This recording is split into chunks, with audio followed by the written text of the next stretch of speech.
We live. We're live. All right. Well, my guides have said that we need to do another one of these.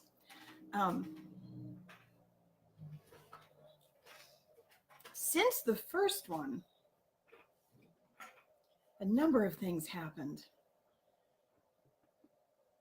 I'm making adjustments here because one of the things that happened is I've already been pretty energetically sensitive, but one of the things that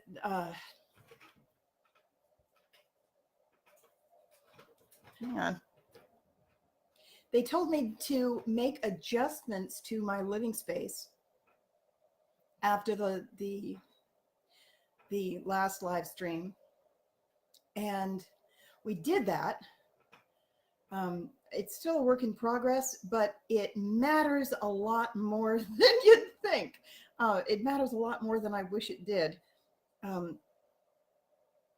We had to adjust the entire apartment. They told, and it was very obvious to me why I've been bothered energetically. My daughter is 14, and we have been sharing a bedroom, and she needs room to be more expressive with her belongings. And I need a lot more. I'm sensitive to the energy of things, so I just needed a different kind of space. But the shape of the space and the environments have, it's like a vibrational symphony. And anyway, we wound up adjusting the entire apartment, and I had originally a workspace that was set up well. It was in a nice harmonic, and it worked for me, but the sleeping arrangement, the bedroom, was not working at all. And because so much of our work is done when we're sleeping, we're not actually sleeping. It's just a different kind of work. Also, I need to go turn this heater off 1 second.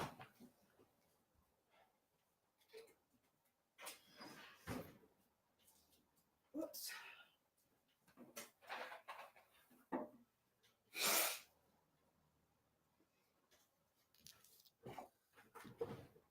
The heater is the oven. I'm in the kitchen.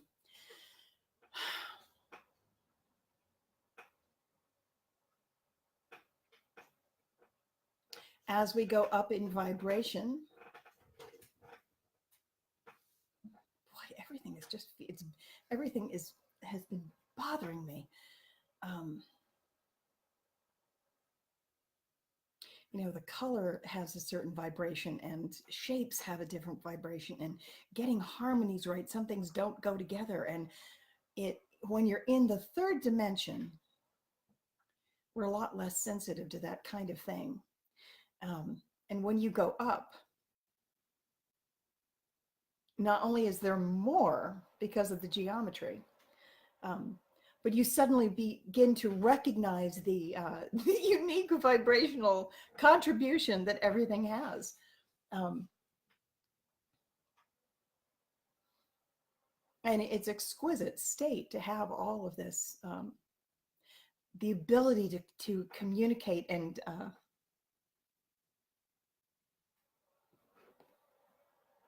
what's the word?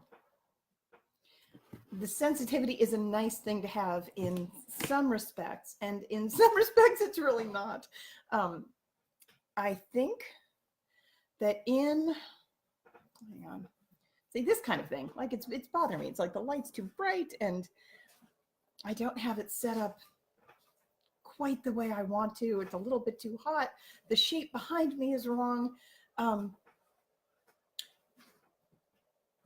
People who have autism have this kind of sensitivity where the seams bother them and the noises bother them, and is one of the reasons the schooling system must change, because it's a whole other topic of conversation. but the environmental sensitivity, it's being brought to the forefront. After the last live stream, my channeling is not normally this choppy.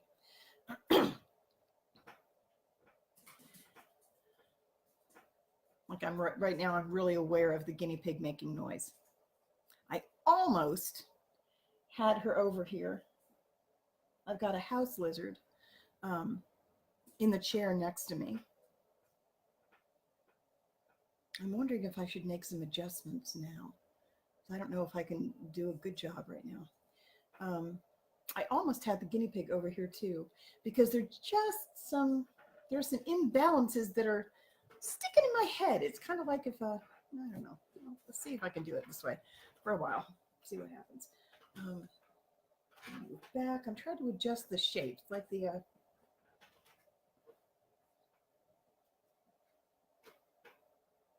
and this is early days yet. We're gonna, as we go along,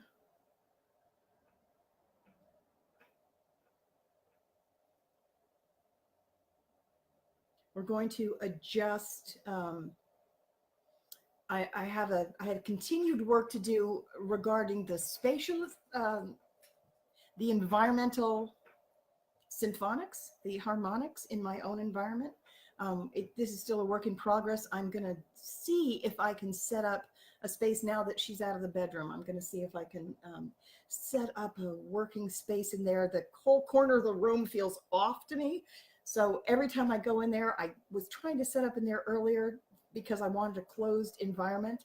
And I couldn't get it to work. There's too much furniture arranging and stuff that has to happen. And this is my previous workspace, but it's tipped. Like right now, the whole vibrational thing is just tipped. It's not entirely working. So also, I'm very aware that the audience that is listening to me,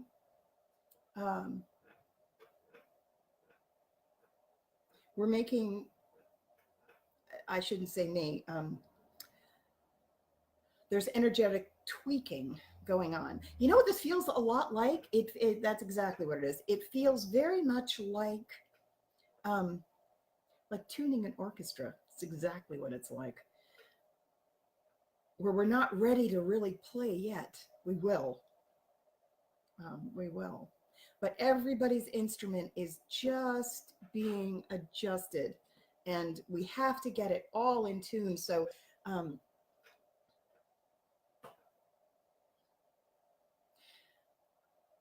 not sure if I want to try something. If you could bear with me a second, I'm going to flip on a light and see if that helps. I might turn it back off again. I don't know. Just want to test it. Let's see what happens. Nope. I'll try this one. Try this one and see if that helps. That's better. A little bit better.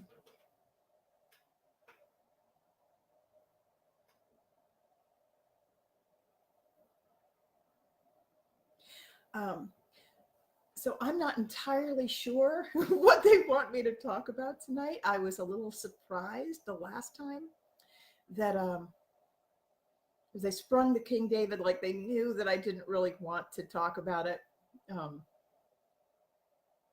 on. Where's my pen? Crap. Just a second.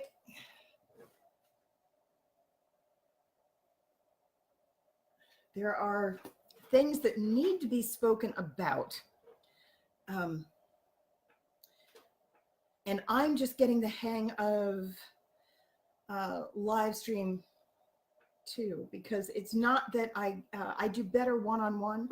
I'm very aware of who's listening, and you all have your own vibrational frequency. So it's depending on the group. This is one of the pieces of information that came, I hope you can hear me. This is one of the pieces of information that came through after the other live stream, is that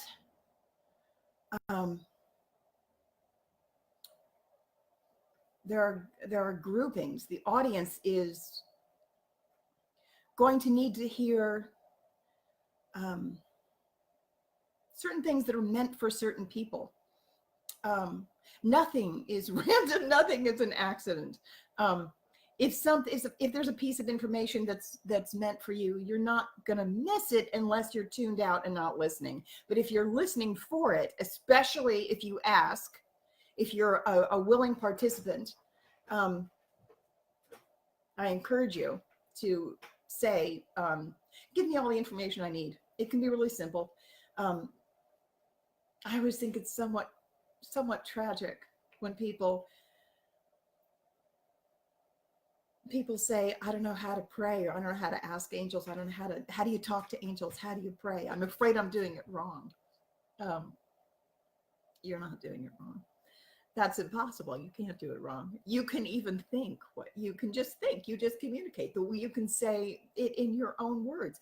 There's a certain kind of power that comes from everyone saying something in unison. And we all know about that, like guided meditations or like peace meditations, where you've got a huge number of people, they're all doing, it's, coherent thought from a collective. That's very, very potent. And that absolutely has its place. You can totally use that. Everything is a tool in your toolkit. And what we really want, to do is appreciate the entire array. But there's not one right or wrong way to do most things, almost everything. In fact, I would be hard pressed. That might be an interesting puzzle to, I like to play little mental games with myself, thinking of certain things like what would you always say no to? That's a good one, because I tend to think that really there's a place for everything. Anyway, where was I going with this? So there are, as people are tuning in, there's going to be, I was assured of this the last time, a couple of hours after the live stream. I was told that the people who needed to hear that were going to hear that, and the people who needed the next bit of information are going to receive whatever they're ready for. And I was told I didn't have to worry so much about it, because I know better than to worry, but still, I've been conditioned. I like to prepare. And thank you so much. Thank you so much for, I got so many nice messages. I really did.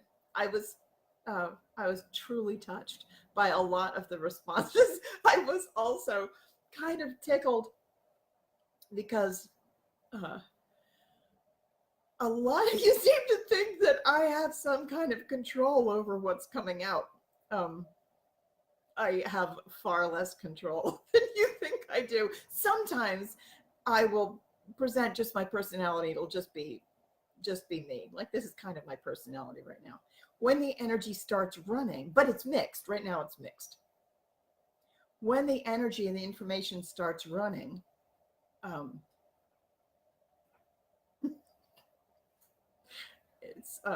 it's a Hail Mary. I have no idea. I just let it, I let it rip, and it's really not, like somebody said, like, it's okay, you can relax. Like, I could relax, and I could not do a live stream.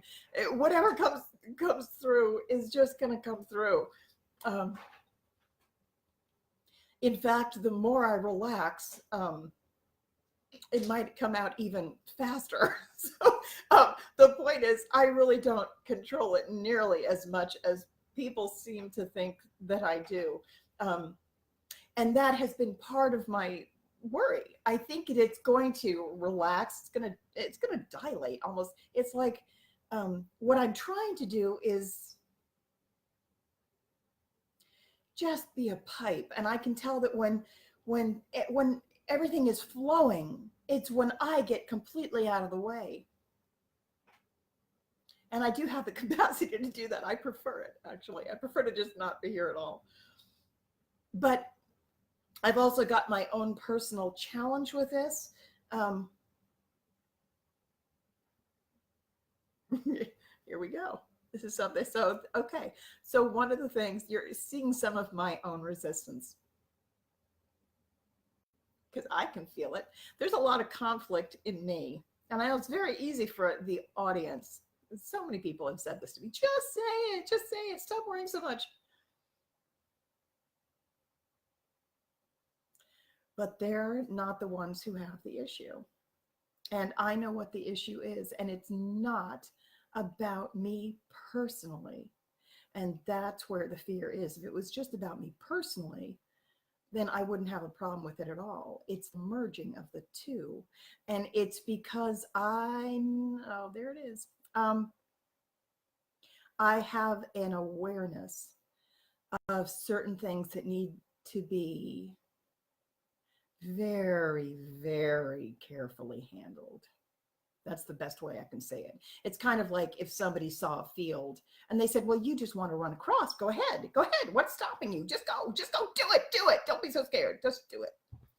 But you know that it's a minefield. That's kind of the situation we're dealing with. There is information that I have that needs to be delivered, but it can't be dumped. I know that in the disclosure community, there's a bunch of, there's understandably, it's not like I don't get it. I do. A lot of impatience and anger, and people just want the information, and what's taking so long, and why can't you just tell us? And there's a very judgmental attitude that comes out of people who just tell us we can handle the truth. What you don't know, and what I do know, is that with certain information, the delivery of certain information, it's not only that it has the potential to cause a fearful reaction or bring up a lot of anger in the populace or whatever it is,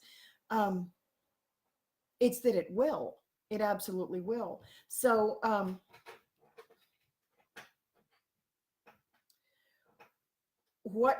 it has to be handled carefully. It's kind of like if like a lot of this information, if you imagine that it's been held back by an enormous grouping of bungee cords, and you can't just, there's like in a situation that has a tremendous amount of tension, and you can't just cut all the bungee cords and let it rip, because if you've ever pulled on something and had it snap,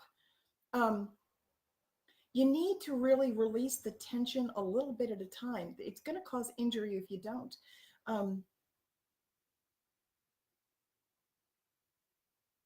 Someone who has the overview and is a wise steward of all parties. This includes the dark side. You might be surprised to hear that. There's even in the disclosure community,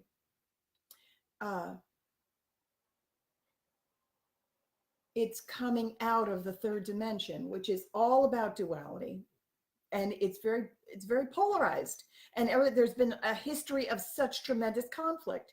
So one of the things that for some reason I get assigned to this task, I'm very good at harmonizing large scale harmonics. And how do I even say this? Certain adjustments that seem obvious, and what like the public and like a lot of the in the disclosure community, I don't watch the news. I always also really want to mention that I don't watch the news. I don't have, unless my guides tell me to go watch something it's specific, and sometimes they do. And sometimes I'm really surprised at what they tell me to go look at. And I'll get to that later, because I am going to tell you that. But I felt after the last the last live stream that it was, I knew what was coming next. I knew that not all of it, not specifically, but I can tell. It's kind of like I'm aware of the theme of the next chapter. And I was a little uncomfortable because I don't have any specific knowledge about it. I haven't read the articles. I don't know that. And so I felt that I would be more responsible if I went and read some stuff and looked it up and saw what was going on. And my gut specifically said, no, that is not what you're to do. In fact, you're not to find out. Basically, if specific pieces of information come to me, it's because I was meant to see them. But they told me not to go looking for it. They will tell me what I need to know, but there's a purpose behind. They want me to keep my attention really on the larger picture, specifically because I'm, they want me to, what's the word? I almost said tootle. Tootle's not a word. Tutor, prepare you somehow for how to receive the tsunami of negative energy that's probably going to come from the population.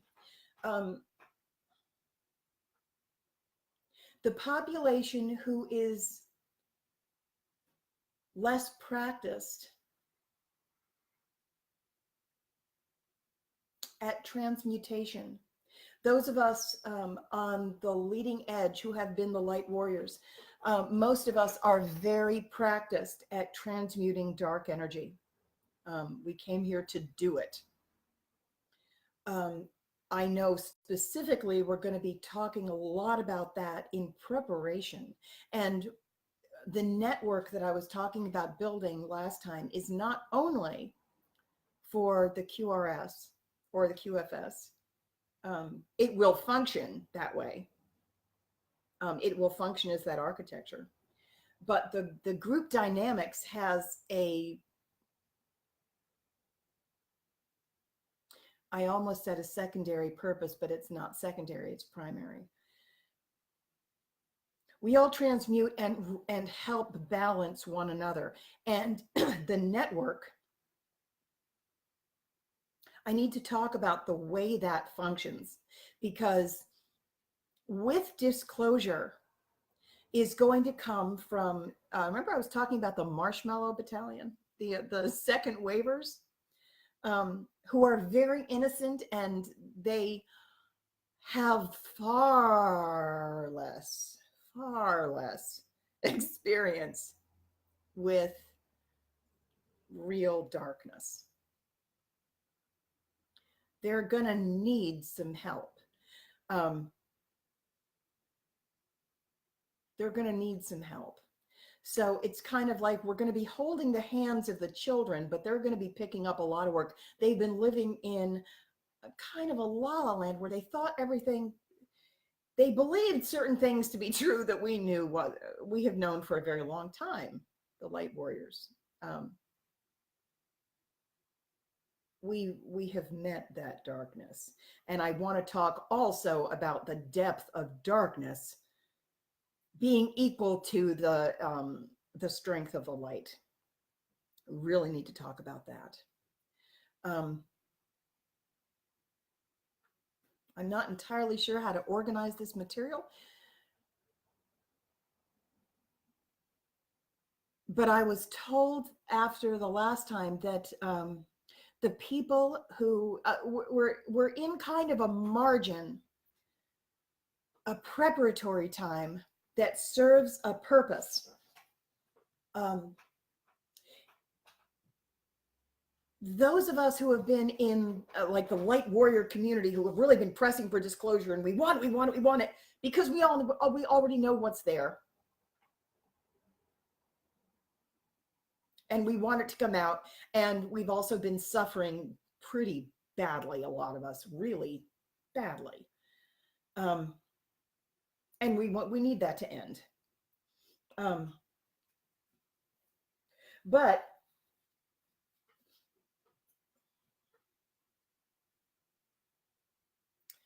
believe it or not, without our infrastructure,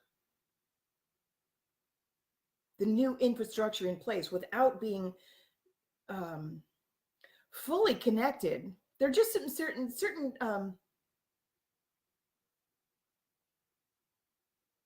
I don't know how to say this.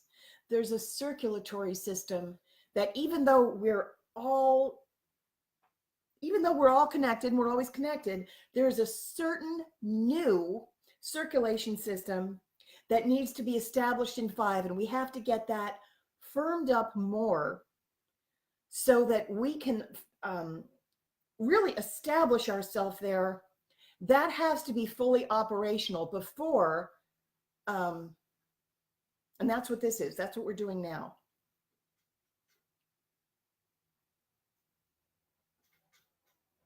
The lower dimensions, basically, we need to be fully established to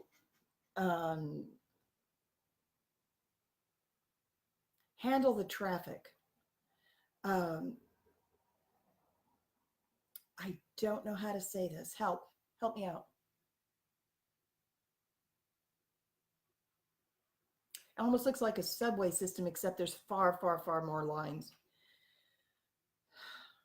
There's going to be a mass awakening. It already is happening. It's happened with us, but there are a lot of sleepers. We all know a ton of sleepers. And we all know, if you're awake now, you know what your own awakening process was like.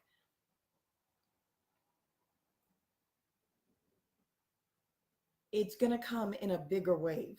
The second wave is larger than the first wave. The first wave is like a crust, on the old inaccurate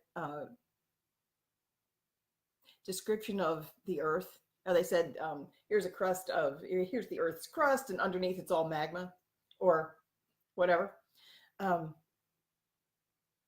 It's a little bit like that. The light warriors have taken like a layer of armor, and we really, so we cut through the worst of the resistance.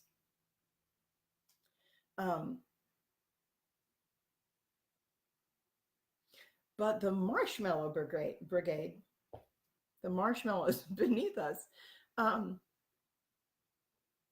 to say this without judgment, they've led kind of a charmed life. They didn't know how dark things were, and stuff is going to be revealed. It's not going to be as extreme, because we cut through a ton of it. We really did. Where was I going with this? They told me that one of the things that we're going to need to talk about, I don't know if it's going to come through tonight.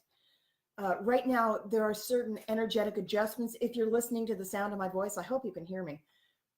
If you're listening to the sound of my voice, your energy is you're getting a transmission right now. And it's not going to stop when this is over. So one of the things that they've told me to prepare a couch. Like, we're going to have to cultivate the ability as a group. They want me to talk about the way group dynamics work. It's something that we're going to need to be very aware of, because right now, first of all, before I even start, because I already started, but before I go any further, right now, see if you can reach out with your feelings and connect with everybody else who's here. Just recognize, I would like to start to cultivate an awareness of the group being one. And there's going to come a point when we're fully connected that you're actually going to be able to hear with other people's ears and know what they know. They want to establish our connectivity first so that we can balance for one another. You know what it's like to get triggered when you're clearing, particularly if you're clearing for, it doesn't matter if it's your stuff or it's your ancestry, or if you're clearing for the collective, those of us who clear for the collective and transmute, actually transmutation, hang on a minute. We're going to wind up talking about transmutation too, because that's what we're going to be doing as we're going to be transmuting, which is somewhat different than clearing. I also really want to talk about clearing. So energetic adjustments are being made right now that will establish an equilibrium with all of us. We're aiming for equality. So I might be serving as kind of an artery right now, and somebody who's a newbie who has no idea what the hell I'm talking about might come in as a capillary or whatever. That's probably a poor example, but there's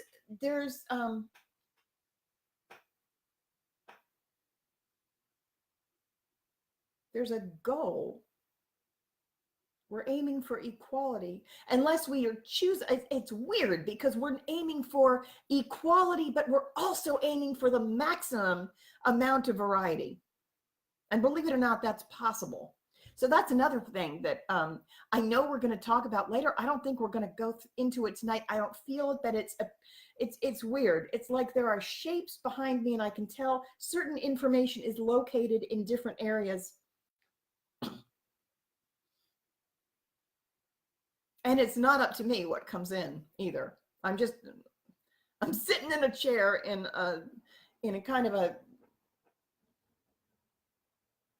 funky symphonic space, and we're going to basically just see what they drop on me.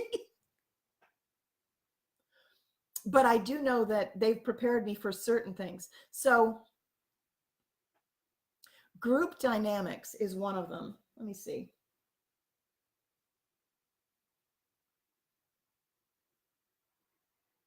Yeah. When it flows, it's going to flow. I'm pausing it for a second. Oh, okay. So I don't know. I'm just going to start here. And then if they want to steer me, they'll steer me. I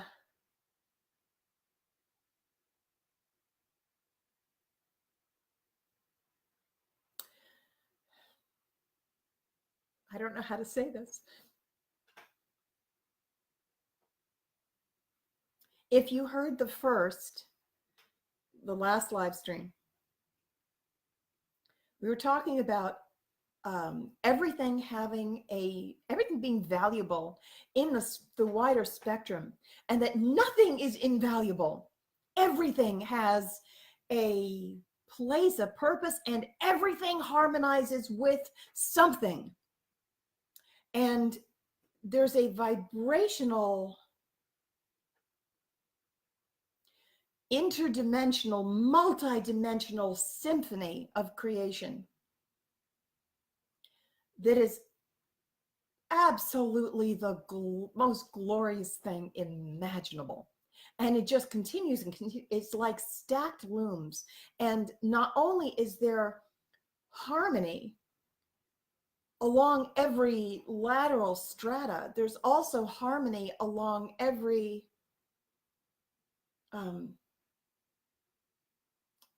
vertical strata.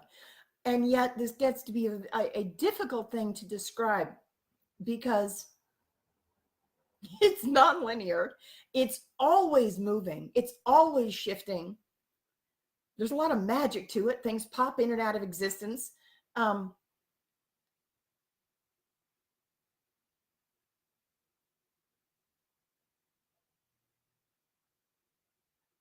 There's so much information. Like right now, the place where I'm meeting resistance and difficulty is because there's so much information. I'm having a hard time pulling it down into a linear form that's understandable by you. Oh, I will put this in here right now. One of the things my guides told me, they reassured me after the last live stream, which I watched it, and I haven't really watched myself channel before. I do far more talking with my hands than I was really aware of. I knew I moved a lot. My guides assured me that they won't tell me when, and I think they don't know. Also, we're all off the timeline, so whatever. But but I know what it refers to. Like there's an energy that's going to meet me, and as this particular energy stream comes up, and mine, kind of my jurisdiction comes down, and this other jurisdiction comes up, there's going to be a point where it stabilizes me. And I think we'll all like that. I will too. It will be a return to earth. I don't really like that phrase, but it will, they said it will stabilize me, and it will, there will be a coherence. I know that that's coming. I don't know when. And in the meantime, there's nothing I can do to rush it along. So I'm just going to be moving, and we're just going to, it's going to be what it is. That's what's going to happen. So,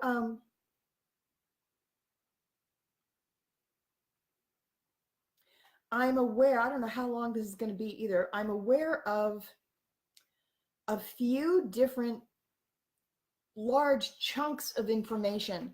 They told me to talk about group dynamics. I think I'm going to start there. The way group dynamics work. And they also told me to use as an example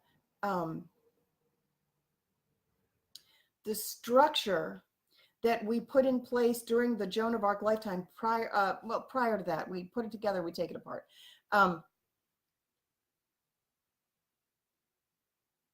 Oh, that's right. That's another thing. I started to talk about it and I didn't. There's a lot of information here. Hang on.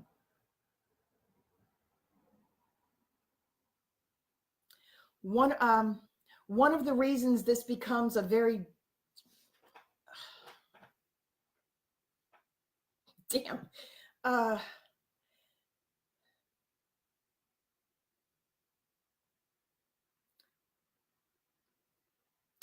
difficult to talk about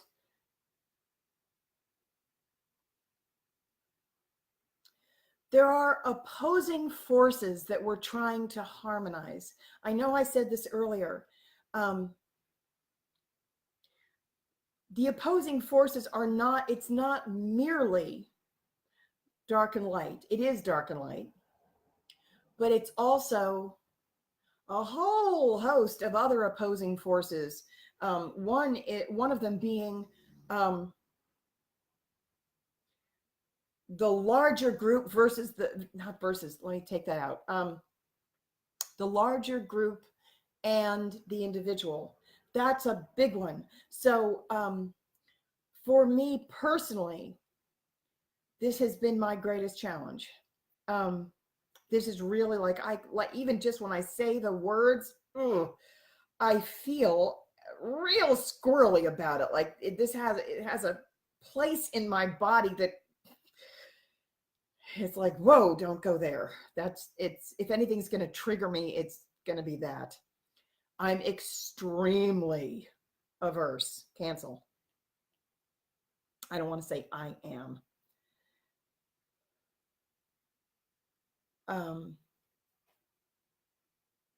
This is something that needs a lot of work. It's my own personal issue, but I need to engage the help of the larger group in order to address it. And it's something that if I could simply avoid it, I would just avoid it. I would never talk about it again. And that is the Joan of Arc identity.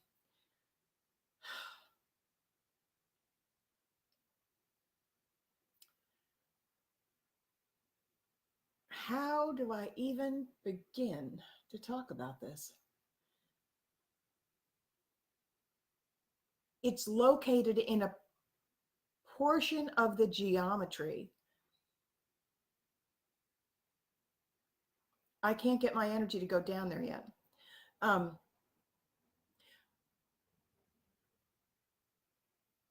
I might actually leave this for another time. There's something there. I feel like it's not a matter of just press through, because if it was just that, I would simply do it. I have no problem at all just biting the bullet and plowing something down if it's just purely a matter of me dealing with my own shit. But that's not what this is. It's not merely my personal issue. The reason it's something that makes me very nervous is because it has a ramification for the group. It has to do with the distribution of power. And anytime you're in the public eye,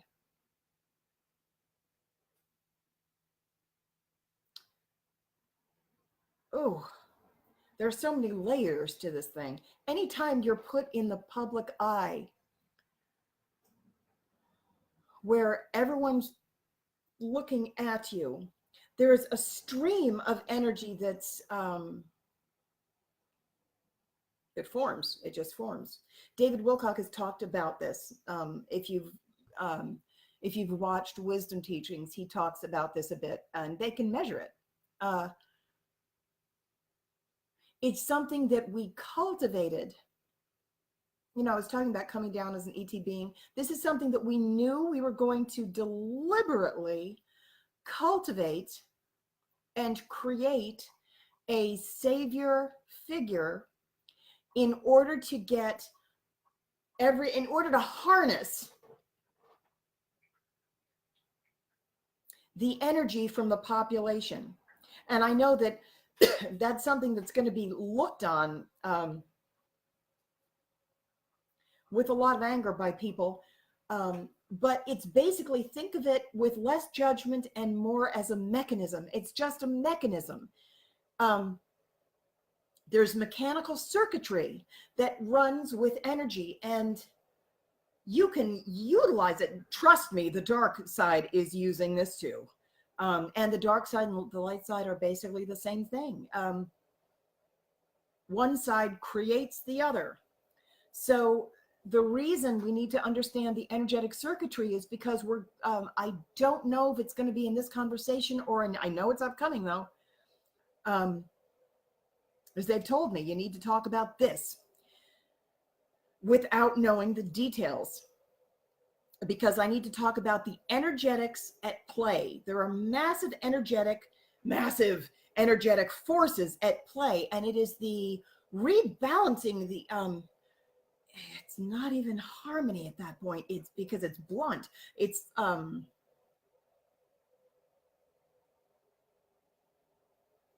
harmony is something that happens when you have a wide array, and you need to harmonize a wide array and find, chords and what goes with what. We're talking about the dark and the light meeting, and there's a collision. And they need to simultaneously maintain their purity while also mixing completely. There's a, number one, there's a rule, there's a law of the universe that goes for light workers too. You really have to understand. I do want to talk about this because it absolutely relates to war.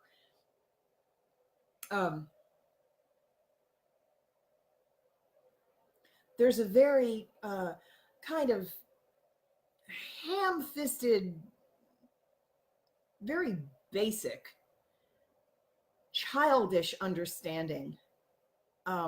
It's very blunt and unnuanced. It's unnuanced. In the lower dimensions, everything is about polarity. And the reason there's so much clashing is because they have failed to see that they are the same thing. There's a prevalent idea in the light community too, light, I mean, we talk about ourselves as light warriors. I do it too. But one thing we're not trying, we shouldn't be trying to do, let me rephrase that. It's not the highest aim. You can go there. But there's this idea that light warriors are all team light and we're going to go and we're going to conquer the darkness. But one thing you have to know is that you're just the same way. You do not have the right to tell something that it may not exist. If there's one thing that I want you to get from this live stream tonight, it's that you don't have the right to tell someone that they may not exist. That's been our problem with the darkness, is that the darkness comes and they want to take over and they tell us what to do and there's too much control.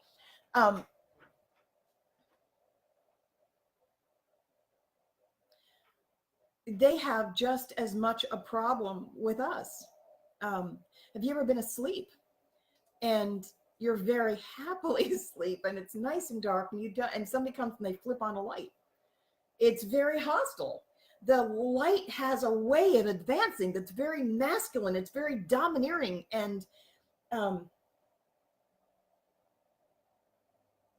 light and the dark energies advance in different ways. The light tends to advance in a very masculine way, and it's very directed. It penetrates. It infiltrates and expands. Darkness kind of engulfs. But darkness can also be extremely nurturing. We're talking about different kinds of darkness too. But the whole point that I want to talk about is that you don't have the right to tell something that it may not exist. So as we go up in dimension, our sensitivity to all things expands. And we can feel everything. We can feel the grass breathing. We know that the trees are talking. Everything has a quality that it's imbued with, a vibrational constellation. It's a recipe. Everything is created by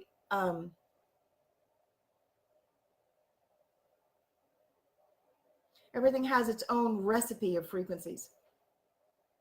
And as you go up and become more and more sensitive, you become very well aware of all of the harmonics that are moving, and everything has a voice and there's consciousness everywhere.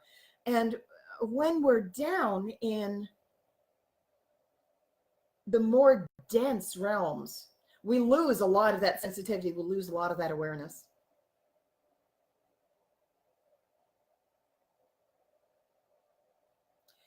In the there's a little bit of a change of subject, but in the future, as we go up in vibrational frequency as a collective, there's going to be not only are the children, more and more children going to function like autistic children, but there's also going to be a lot of adult onset autism. It's not exactly autism, but I wonder if they're going to reterm it. I have no idea. But I know that, autism has a whole spectrum. You've got Asperger's and whatever else. There's more and more people are, as we go up and we lose our own density, we're going to develop a lot of those qualities where we're suddenly aware of things, and we can't stand seams, and we need quiet, and we're just we can't do anything linear anymore, but we're very telepathic. And anyway, that's going to be increasing. The world's going to be a much nicer place, really. It is. When a lot of this clunky crap is gone. But that brings me to the point that everything has a right to exist. So where do you put it? There are, it's not like all three-dimensional planets are going to go. There are a lot of three-dimensional planets. The population who really benefits by being on them and needs that experience, and it's a very valuable experience. It teaches certain things. And everyone's going to get what they need. So that's, a lot of people have, I'm not really going to get into it in this live stream. I don't really know what this one is about. I know that they want me to talk about John of God, Michael Jackson, and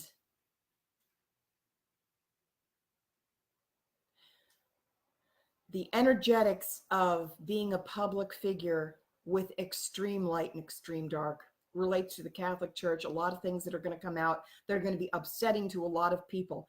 And the reason, I guess I'm talking about it now, the reason they want me to talk about that is because as light warriors, those of us who have been on the leading edge, who have a familiarity, a greater familiarity. Some of us have a very regrettably deep familiarity with extreme darkness. I'm not the only one, but I transmute darkness on an enormous scale. But what that means is that I have experienced a tremendous amount of extreme darkness. And those of us who, it's interesting, those of us who do this kind of work, we recognize one another. It's very interesting.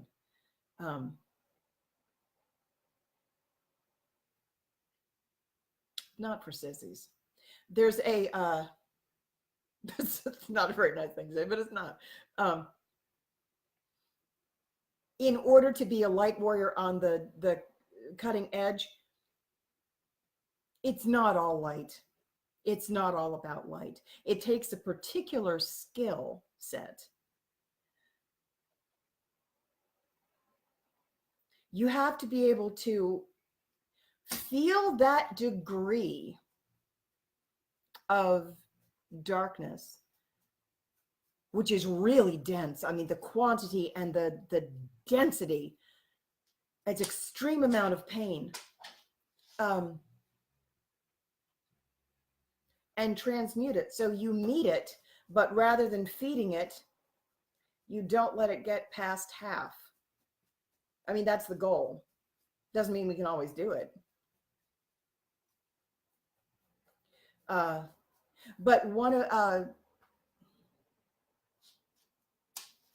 there's a particular, how do I want to help me with this? Help me with this.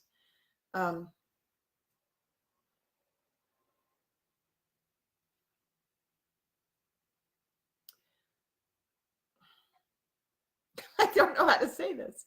I was talking to somebody the other day, a couple of weeks ago, who has a history as dark as anybody I've ever met. This is someone who was, I won't get into her story, but it's a little bit like Teal Swan's history. If you know anything about her history, Teal Swan's a mega transmuter as well. And the person that I was speaking to the other day was raped multiple times a day from the time she was 4. She was locked in a trailer in a field. She experienced human trafficking.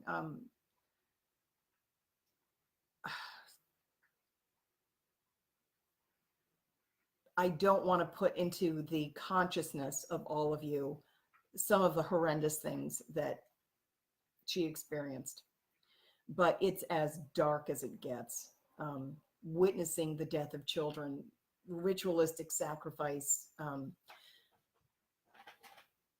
We were talking about the way to meet that information.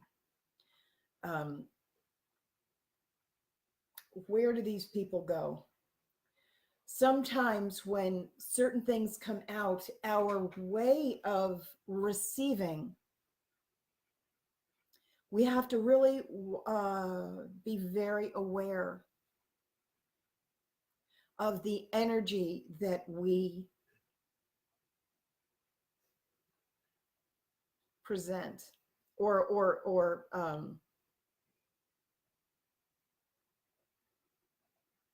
I don't know how to say this. It's and I didn't think we were going to be talking about this too, but I guess we are. As awful as rape is, it's so common that if you are raped, you will have somebody to talk to. Everybody knows what that is. There are support groups everywhere. There are counselors, there are trauma counselors who know they're trained in what to say. It doesn't happen well enough. I'm aware of that. I know that rape kits go untested. I'm not dismissing that trauma at all, not at all. But if you look at the Me Too movement, there's a level of understanding in the population where you're going to get accommodated. If I got raped today, I would have some place to go where everybody would believe, or people would believe me, and there would be a community ready to receive me. There are people who have come from situations that are so bizarre. I came from one of those. Where no matter who I told, I was met with disbelief, or I could tell it just had no place to land. Even when I went to trauma therapists specifically who dealt with trauma. I had a trauma therapist one time. She was writing in her notebook, and she kind of said, "So what happened to you?" As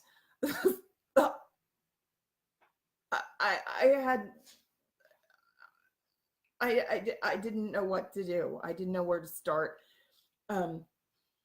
It's not just one thing. It was, and I also went to another trauma therapist that I was with for a while, and I remember I told her something once that she didn't understand. A lot of it you can't understand, but she couldn't figure out what I was even talking about. And she kept saying, "What? Where did you live? What?" And when I finally told her this, she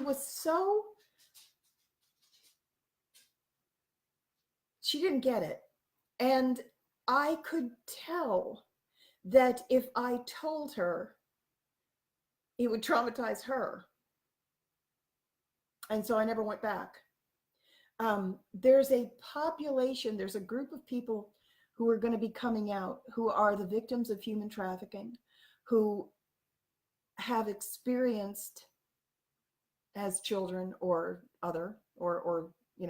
when they were older, who have experienced things that most of the population don't believe. And when these people come out, there's a tendency in the culture at large to meet them with a denial. There's, "Don't tell me," or "No, you don't," or "That's," but whatever. There's just a feel into the energy of what would happen. I don't want to put the words into this conversation because I don't like the energy of them, but that doesn't mean they don't have a place. That means this is one of the difficulties. You want the facts to come out. Two things have to, more than that. We're trying to take different populations in different directions. I don't want to say they're in opposition to one another, but one of the primary challenges is that there are migrations of people. There are different energies that are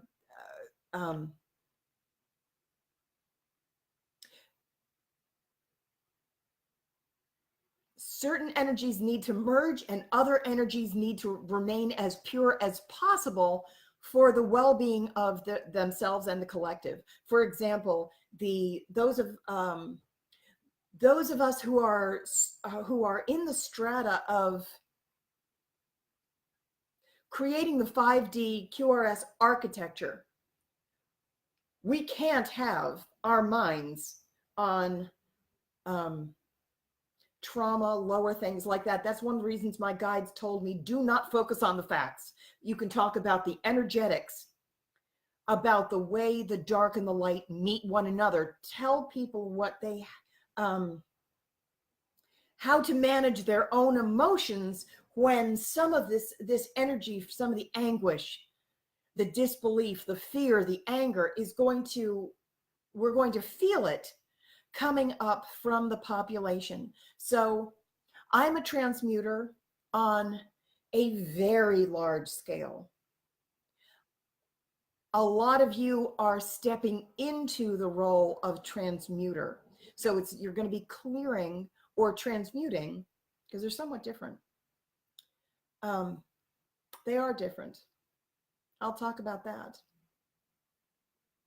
You're going to be transmuting for the population. Clearing is a little more, in my opinion, they're related. There's certainly some overlap. When you clear somebody's block, for example, let's say you're a healer and somebody comes to you and you know they've got a whole host of blocks and you want to clear those blocks.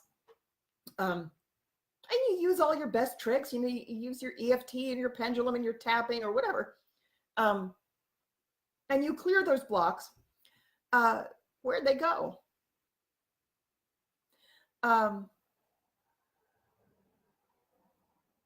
Sometimes, particularly with, I don't really want to call them beginner. I don't know what to tell. I don't know how to, what to call them.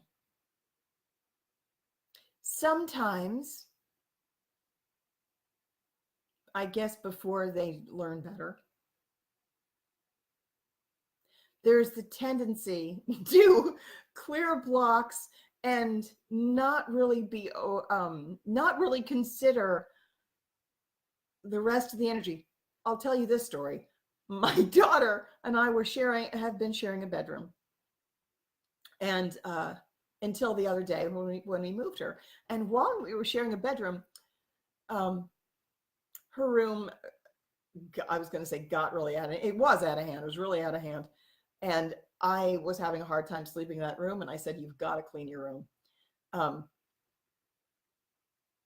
And I left and I gave her space to do it. And a couple hours later, she comes out and she said, my room looks great. I cleaned it. It's really good.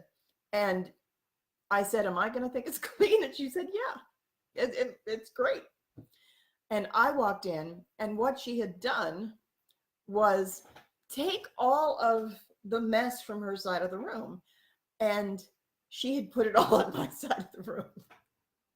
Like the dirty laundry basket was just put in the middle of my floor, and anything that she didn't want was just, she hadn't really put it away on my side of the room either. It was just, and in the Brady Bunch where they had the tape that went down the center of the room, and Greg had one half and Peter had another half. It was a little bit like that. Her side of the room looked great. And she had made the bed, but she took everything she didn't want, and she didn't consider where it was going. As long as it was out of her space, she just concerned herself with her own space. That's not really very sophisticated. It's a little juvenile. It's a juvenile understanding of the way what actually has to happen. When you move up in with spiritual maturity comes greater responsibility. So in the early days of becoming a healer, you might just, because I'm not knocking it, because we need as many as possible, truly, we really do. And we all need that practice. You know, it's like middle school. You need to go through the stage where you're just clearing things. Later on, you start to, when you step up into orchestration, you realize that there comes a level where you realize you're equally responsible. You can't just look after your own people. You have to look after the entire array, not just the ones that you like. You know, you don't just look after the people in your country. You look after the people, the well-being of other countries and other races and other beings. And it doesn't matter if they're not in your country or in your, or even on land. You know, the ocean is also our responsibility. The air is also our responsibility. As light workers,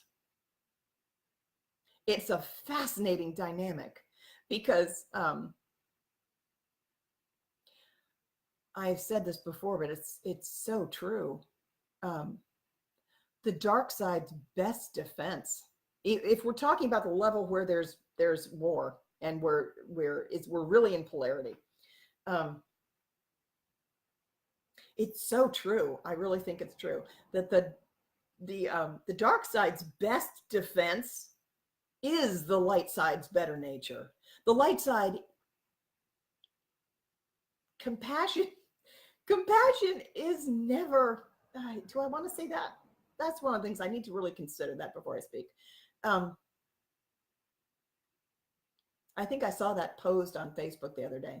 Somebody said, is compassion ever a deficit, or can it ever be a flaw? And a whole bunch of people had said, no, compassion is always wonderful. And compassion is always wonderful. Sometimes, is it possible to be too compassionate? Sometimes. Does the dark side count on us to take care of it? Holy crap, yeah. Oh, yeah, totally. Because the light warriors will come and we don't want to kill them. They want to kill us. Oh, yes, they do. Also, it's so interesting to me, the dark army, like reptilians and, oh, there's so many. And also not all reptilians are dark, so I shouldn't make that broad characterization. But the dark army, they slaughter their own people right and left. I mean, they're just their people, their army, their people are disposable. It is a dog eat dog. It's every man for himself. And there are alliances as long as it works. And when the alliance is gone, I don't care how long I've known you, I will eat your face off and whatever. They dispose of their people, whatever will get them through. And light side doesn't do that. The light side has a tremendous amount of compassion for the dark side, where we preserve their life. When the only thing they, reminds me of a snapping turtle I had one time. I had a snapping turtle. I used to do wildlife rehabilitation. I rehabilitate a snapping turtle one time that I found, and it was emaciated. Believe it or not, turtles can get emaciated. He was really emaciated. He was covered in bugs, and I took him home and kept him for a while. And I did release him, but most of the time I love to ride. Totally off subject, but I adored him. I'm almost never really tempted to keep to hold on to a wild animal that I rehabilitated. And I haven't done it in several years, but I used to do it a lot. Because letting them, I'm a big freedom freak, and I'd really love to let them go. Every once in a while, though, I just had there. I'll just love this animal. I just loved him. Um, I admit I kept him longer than he needed to be kept, just because I thought he was great. The turtle, um, they're extremely aggressive snapping turtles. They're much more aggressive. Common snapping turtles that live in the Northeast are much more aggressive than the alligator snapper that lives like in Florida. Um, Common snapping turtles are very aggressive. And the only thing this animal wanted to do was bite me. I mean, really. He wasn't friendly. Like, we scratched him with toothbrushes, with whatever. Um, I kept him on the kitchen table. He was little when I got him. I kept him on the kitchen table in a tank. And we all loved to feed him because he was so aggressive, and it was like really exciting every time you fed him. And I wound up we fed him too often because it was so much fun. And he got a little bit obese. Then I thought, okay, I'm not doing many serves. He's got it. I have to bite the bullet and make the sacrifice and turn him loose. So he was set free. But the point that that I was trying to make is that um, light workers will love something that doesn't love them back at all. And we will keep nurturing, keep nurturing, keep nurturing when it's not necessarily in our best interest. And the turtle did take a gigantic triangular chunk out of my daughter's fish. Fish lived. It was amazing. Anyway, where was I going with this? Light and dark. The dark side has no interest whatsoever in our preservation. Not at all. They want to kill us, and they want to kill us. And they just want to take over, whatever. They actually, you know, what's interesting, they don't necessarily want to kill us. What they want to do is keep us in a state of perpetual misery, because what they're after is our energy of anguish. So that's why we really need to get free. I started to talk about the mechanics of energetic harnessing. So I do want to talk about that. I don't know the details of the Michael Jackson documentary, for example. I have not seen it. I haven't read anything about it. At first I felt that it was a little irresponsible, and they told me I was going to come and talk about it. And I thought, well, how can I talk about it? I haven't read it, haven't seen it, haven't read anything about it. I know enough about, and so I'm not going to say whether I think he's innocent or guilty. I'm just going to talk about the energetic dynamics that happen between light and dark forces. Light and dark always are present in equal measure. So, so when you, for example, when you are an energy healer and you clear a path, let's say somebody has a block and you're going to clear them of this block, you need to at least, you don't have, at that level, it's not going to be your responsibility. If you're block focused, it's not your responsibility at that time to find a place to put the whatever you just cleared. You can throw it up in the air, and someone in a higher strata whose job it is will find the place where it harmonizes. That's believe it or not, that's like a job in the universe, is find a place to put work in interdimensional harmony. It does help. I'll give you this advice. If you're somebody who's clearing energy blocks for people, this is not absolutely mandatory, but it would assist if you say, I'm clearing this for the highest good of all beings, and just state the intention. You can do it silently. Oh, Hang on a minute. It says low battery. This just fell out. Sorry. Yep, there we go.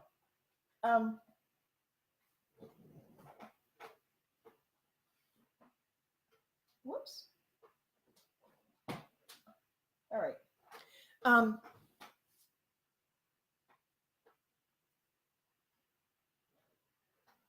This is Carmen, my wizard. It would help when you're clearing. If you just say, just have the intention that all of your, whatever you clear just goes to the most appropriate spot where it will be happiest too. Because sometimes, and cause harm to no one. But you don't want to ever have the intention of harming anything. You know, a lot of us have dealt with entity attachments, and there are beings that can lodge themselves, and we can have all kinds of different entity attachments and whatever. And it's important to recognize that there is consciousness everywhere. And just because something doesn't serve you, you don't have to have it in your space. You can clear a block, but an entity, whoever it is a being also. And it may not be malevolent just because it's attached to you. And it might be malevolent. There are certainly malevolent entities, true. But it helps if we don't perpetuate the idea that we are at war with dark. So you can be team light all day and have that as your identity. But just recognize that at some point, you're going to have to let go of polarity and choosing a side at all. And as you go up in strata,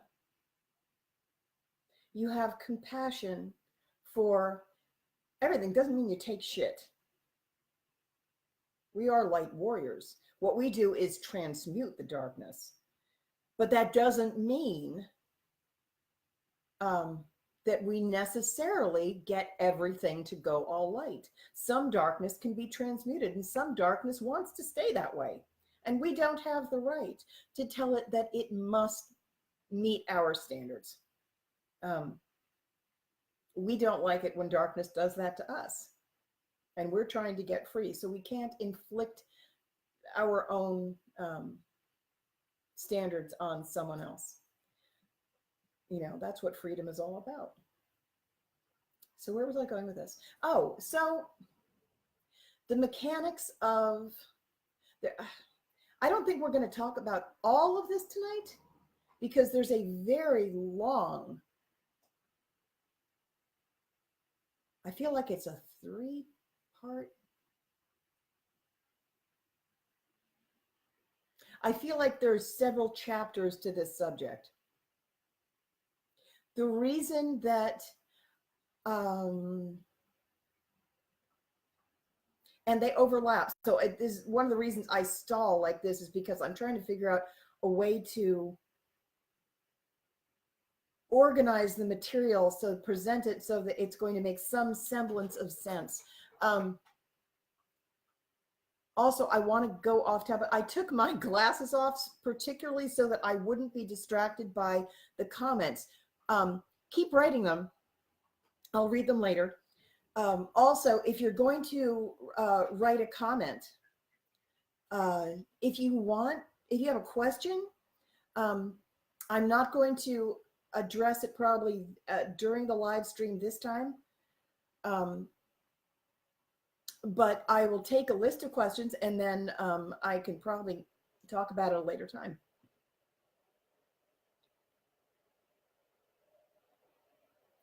The energetic dynamics, or the mechanics of energy harnessing is something that we do need to talk about.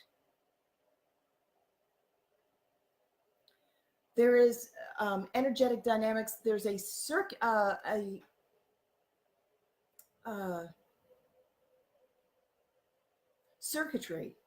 It's like natural circuitry The reason I'm holding the lizard is because she's helping me to ground. I'm trying not to fly off too high. Thank you. With an audience, particularly with a large audience,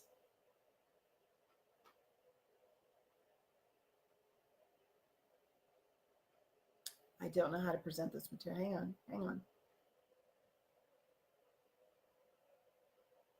There's a two-way energy stream of what? It's not a cord. It's it looks like a filament of light. Did you feel the quality of the energy changing now?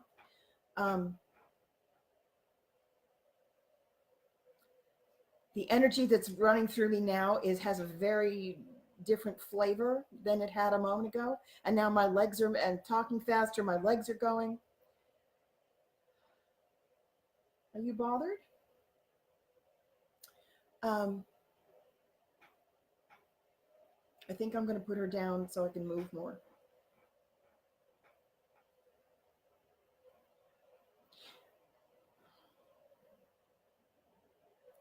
I need to move more. Hang on.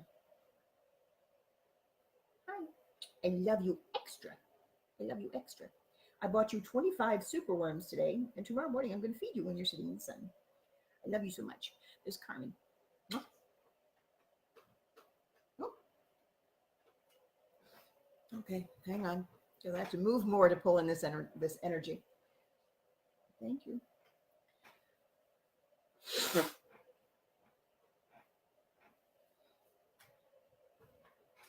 I think I've jiggled around too much in this chair the last couple of days because now it's squeaking and I feel it wobbly a little bit. Hang on.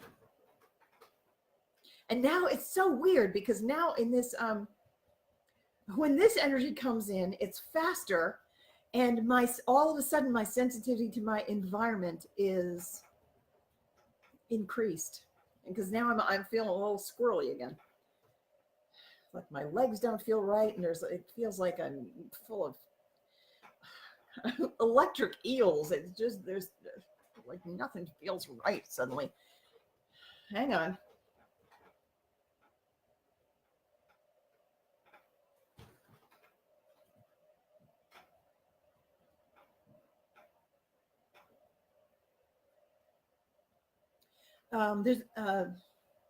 There's a mechanics to the way energy is harnessed. Both the dark side and the light side utilize the mechanics are the same either way.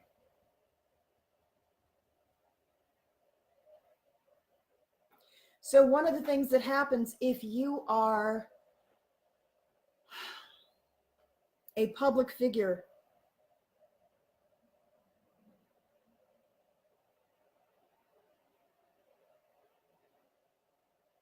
and you have a large audience,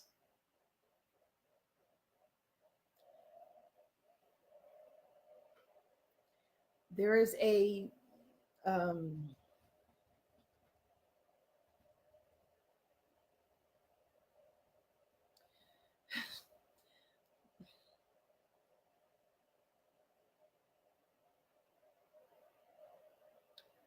sorry, I don't know how to say this. David Wilcock talked about it though. If any of you subscribe to Gaia TV, you can go back and it's on Wisdom Teachings. It's one of the earlier seasons, I think. He was talking about the gaze of the observer. When something is observed, there's and I can see it, I just don't, it's difficult for me to describe. There's like a filament of golden light that looks like a strand of Rapunzel's hair if it was made out of light. And it goes from the observer to that which is observed. And it runs in both directions. So we're going to wind up talking about Joan of Arc. It's probably that's one of the reasons why there's a little bit of my own resistance, because I'm resistant to this topic. It's also the circuitry itself has multiple layers. So I can talk about what do we call this thing? I know what it is. It doesn't have a word though. The filament, the golden filament of energy that runs in two directions.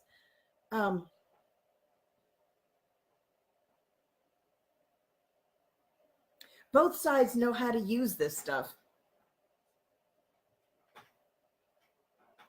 We count on it.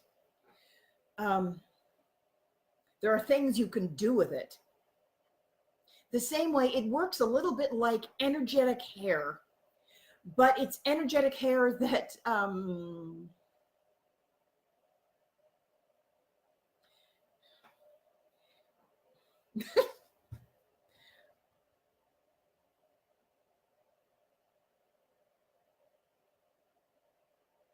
I don't know. I'm running into difficulties putting this into linear language. There are ways that you can handle it. The same way you would brush hair, you can combine the hair, and you could braid these strands.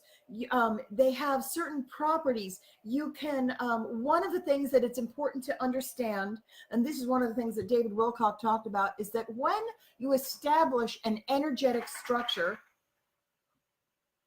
if there is an energetic structure that is in place long enough, and it may not even have to be that long, but if it is there for a long time, it becomes really solid. When you know about energetic imprints, I have this clearing bell, my Balinese clearing bell, that has a frequency that it takes apart energetic imprints. An energetic imprint is the energy of an object that will remain until it's deliberately changed, or until a change happens. For example, if you the pyramids, if you moved those pyramids now, the pyramid would still be there. It would just be an energetic pyramid. The pyramids had been there so long, and their energy is so strong that you could take all of the stone away, and you would it wouldn't make a damn bit of difference. The energy it's just still there. It's interdimensional. It's very, very powerful. And it's been there for so long, and it's in the mass consciousness, and it's basically going to remain a structure regardless of whether the stone is even there. So there are things you can do if you are knowledgeable and a being that's kind of in a higher strata, and there are orchestrations.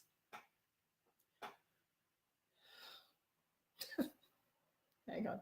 Help me with this. I'm struggling with this cancel the I'm struggling part. Just help it flow easier, because this is choppy. I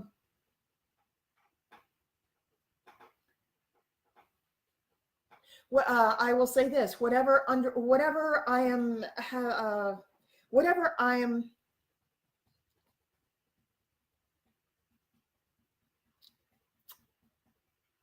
just have them get it. Telepathy is so much easier. Oh my God. I haven't even started talking about group dynamics yet. It's so much easier to just take the knowledge that I have and beam you the whole damn ball.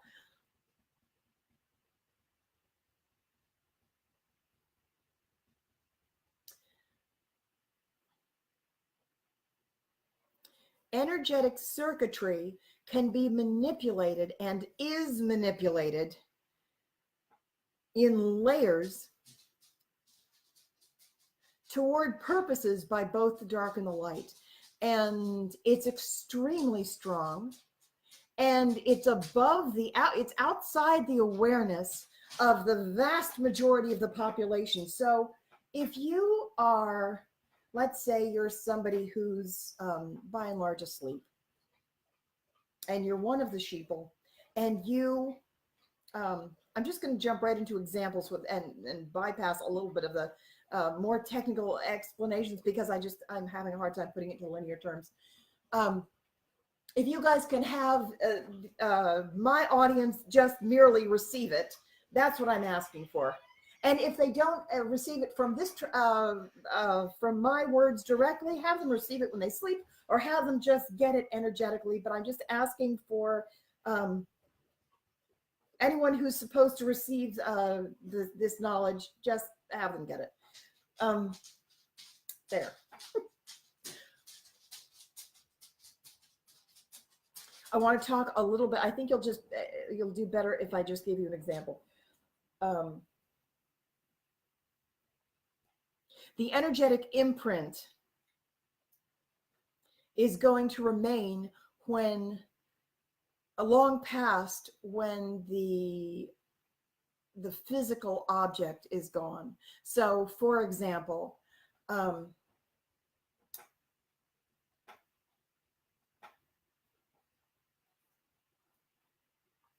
on a minute.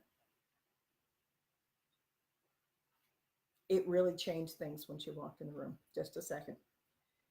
Are you going to sleep? Yeah. The whole thing shifted. That's all right.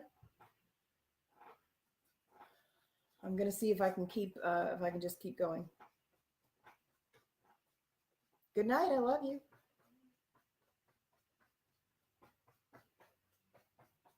Let's take an example of Jim Carrey. One thing that a soul might do is this the example I want to use? I'll use him as an example. Let's say I don't know that this is actually the case with him. I actually have no information about him per se. I'm just taking him as an example. Such a soul, if you were a soul who wanted to come and lift and reach a certain group of people, a particular audience, we had to get certain information to a particular group of people, because it's all about frequencies and how to get certain frequencies to reach certain areas that need them. And we're really going to talk about this later when I can organize myself a little bit better. The entire Joan of Arc lifetime, as a matter of fact, was if there was one main thing, people think it's about, war or religion, or it wasn't. It was all about resource distribution, all of it. How do you get a given resource or given vibration to the population that requires it? And one of the ways we've done this is to we create celebrities, we create child stars, we create people that will galvanize the imagination, because you have to get past the population's belief barrier, which is massive, because people don't really understand. They have a belief. They begin to recreate the same thing over and over and over. So if you're in prison and you have a comprehension that the outside world is real and it's the only thing that exists, getting your belief, you keep creating, because you don't take any of your power as a creator. Also, in the third dimension, you really don't have a lot of you don't have a lot of creative power. Most of your potency comes from your ability to change your responses to things. Um, but getting past the belief barrier is massive. That's why we try to, it's a whole other topic, but it's a massive topic. We're going to talk about infiltrating mass consciousness, because that's huge. And we're definitely going to talk, that's an enormous conversation. It's going to be probably a whole bunch of live streams. But one of the ways that we started to do that, to infiltrate mass consciousness, is to, one, utilize story. We started even back in the King David lifetime. You'll notice that the lifetimes, the kind of the punctuation lifetimes that I've been referring to, they all have certain things in common, more than one, but one of the things they have in common was a literary component, a story component, something that's designed to really engage the mind, which keeps the attention. What we're actually trying to do is get the attention onto a given figure. And once it's on a given figure, that figure becomes, I don't like the word battery. It's not a battery, really. It would be like the people, the audience would be the batteries. Collection chamber. It's like that's weird, but it's like a collection chamber. And then we can leave that circuitry running. For example, you can take a celebrity, and once they die, they might even be getting the energy that they carry. Like Elvis is massive. He's probably any one of these people who have died, and they're legends, and their energy is even stronger after they die. You can work with that, and you can do stuff with it intentionally, capitalize on the fact that the body's gone. We definitely did that with Joan of Arc. You create a prophecy that, so you set a couch for the permeation of an attention grabber, and then once she comes on the historical scene, everyone's attention and says that's the virgin, that's the one that was prophesied, the answer to the prophecy, there she is. So you have the attention of all of these people, and it sets up an energetic structure.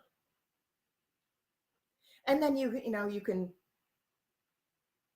have that whole lifetime play out, even if it was happy. But if it's even as a martyr, the body drops, body dies, and the body wasn't where the power was anyway. The body was just the material. It's like a suit of clothes, but it's really a thing. I mean, once Joan of Arc was burned at the stake, the energy that had was, it just escalated. Then there was the retrial, and then there was a canonization later. I want to say no, I want to say the powers that be. I don't know how to say this, because both light and the dark have been strengthened. Both light and dark have been fed from the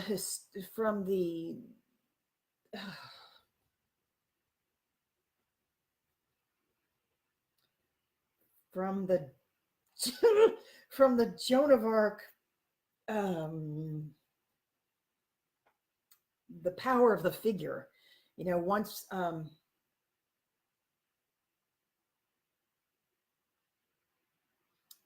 500, 600 years after um, her death, my death, then it's very interesting to me that they continue to feed it. I should say we continue to feed it. It has been re-nourished. It's almost like like the energetic imprint. If it was completely left untended, it would tend to fade over time. Um, but that's not what was wanted. What was wanted was they wanted very much to keep it alive, keep energizing it, keep people's attention on that figure. I understand why. But like you had this historical figure who drew quite a bit of attention um, during that lifetime.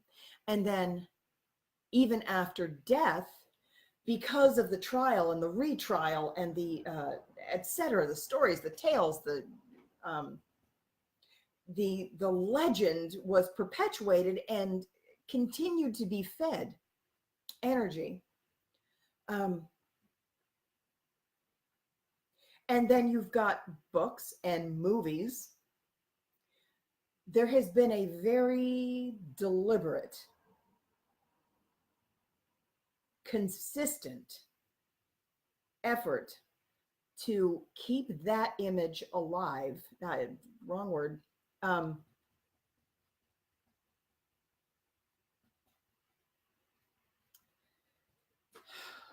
uh, keep it in the public eye. Keep it the focus of attention. They want to keep drawing. You know, the old. It's kind of like the old audience. Doesn't matter who's dead. Um, you know, they still have Holly. She's got her own day in France. It has continued to gather energy from the population. So it's a very, very rich, powerful thing to wield. You can tip that one way or another.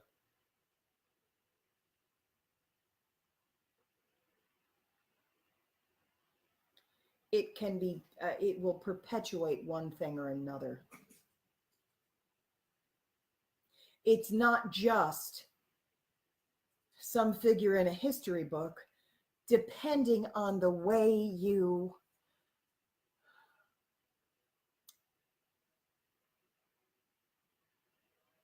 depending on what is done with it, will tip the energy one way or another. When you have one given figure that carries, that has been the catalyst for conflict and has been feeding dark and also fed by light in equal measure, it's a singular location where dark and light are hypersaturated and connected to an enormous population of people, both in the past and it continues too. Interdimensionally, it's just connected. It's the hub. It's an interdimensional hub. It's dicey. So it's like there's a war over my energy, and it's connected to a ton of different realms. I don't really want to go into all of it. I'm not going to go into all of it right now, but it's connected to a whole host of various populations, and it's very highly charged. Great deal of conflict energy. So the way you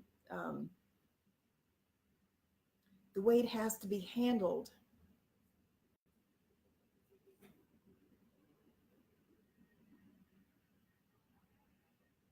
You just need to be careful. Um, has ramifications for people. I'm very well aware that there's an enormous, I don't, it's not solely my responsibility, but there's you can't dust it off. You can't say, well, I'm just not going to deal with it. It was in the past, it was past life. Just put it down, forget it, just keep going. You can't really do that. It does explain why I didn't want the identity, though. I really didn't want that back at all. Um, anyway, let's talk about Jim Carrey. I don't know if this is his deal or not, but I could see in a case like his um, how you might choose to serve the ascension process, choose to reach a population early in your career um, by gathering a fan base. Think about Jim Carrey's fan base early in his career.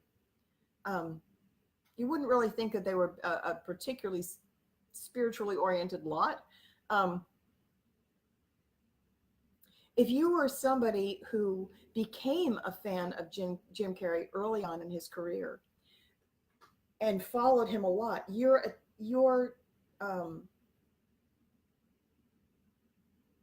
by virtue of your attention going to him, it attaches a kind of a golden strand of light, very much like hair. And if you deliberately say, I'm going to take my attention, I'm going to cut my cord with Jim Carrey, then the cord would vanish because you're doing something to deliberately disengage. But if you're not a very spiritually aware person, or if you have no history of that or whatever, if you're like most people, you would just maybe either follow him for the remainder of his career if you really like him, or you would maybe as you got older, you would become a fan of somebody else and you would stop following him so much. But what you don't know is that a portion of your attention is, if you haven't disconnected it, a lot of it is still connected. So if I were Jim Carrey, if I were Jim Carrey's soul, I might choose to go into the public eye and deliberately appeal to a certain audience in order to help get certain higher frequencies to that audience, because they're two-way cords, right? So if Jim Carrey maybe started out appealing to an audience who were very asleep, very uncultured or something, and culture has nothing to do with it, but you know what I mean, like very asleep, and in the process of his own awakening, his own development, he raised his own frequency far, far, far higher. He is now transmitting those higher frequencies to a population that would have a more difficult time receiving them. You know, he's aiding them. He's acting a bit like a tugboat, pulling the sleepers along. There are a lot of people like that. And that can be used in a number of different directions. You know, you can pull your audience down too. And you could be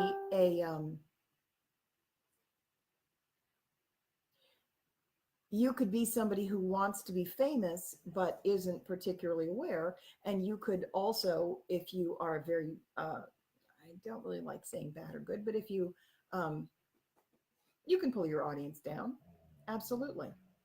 I'm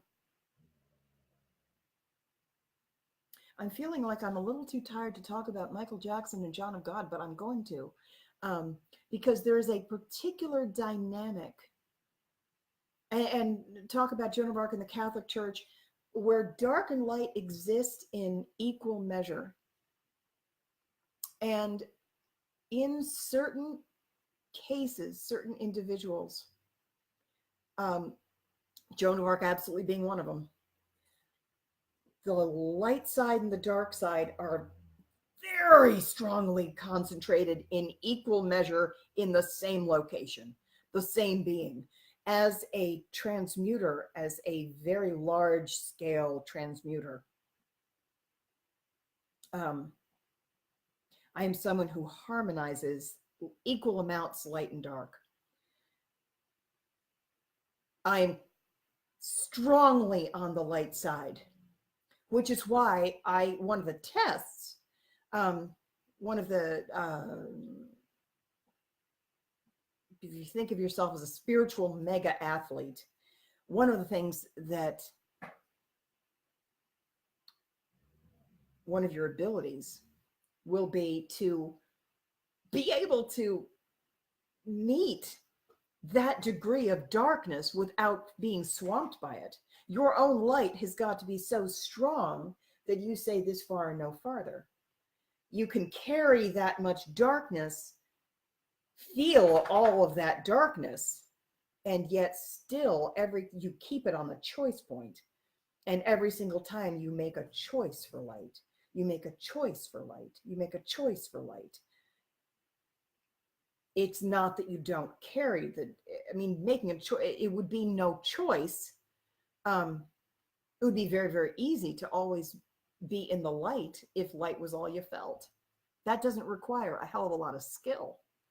That's like a little bit, I don't want to talk down about the marshmallow grade. But people who, it's very easy, relatively easy, to be happy all the time when nothing bad really happened. You're not really carrying a lot of darkness. It's a muscle if you have experienced a tremendous amount of darkness and you really know that, and you still manage to keep it light. Make a choice and say this far and no farther, I'm not going there. But it's not like you're not tempted. You feel it. You absolutely feel it. And you feel it, and transmutation is all about feeling it and making a choice for light. It's not about not feeling it. It's about feeling it fully, completely, and doing that as extreme as possible. Those of us who transmute on a very, very large scale, you think about a rubber band, you can't pull on just one side of a rubber band. Dark and light exist in equal measure. So if you're, and this is something I'm going to talk about, energetic dynamics. I'm not going to talk about it tonight. I thought I was, but I'm not going to.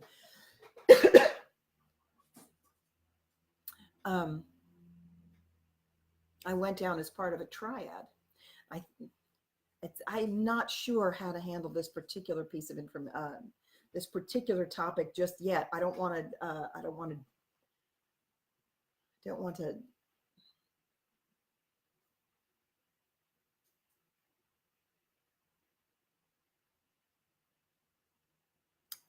If there's a need to disclose specific information, I will not hesitate. I'm willing to keep certain information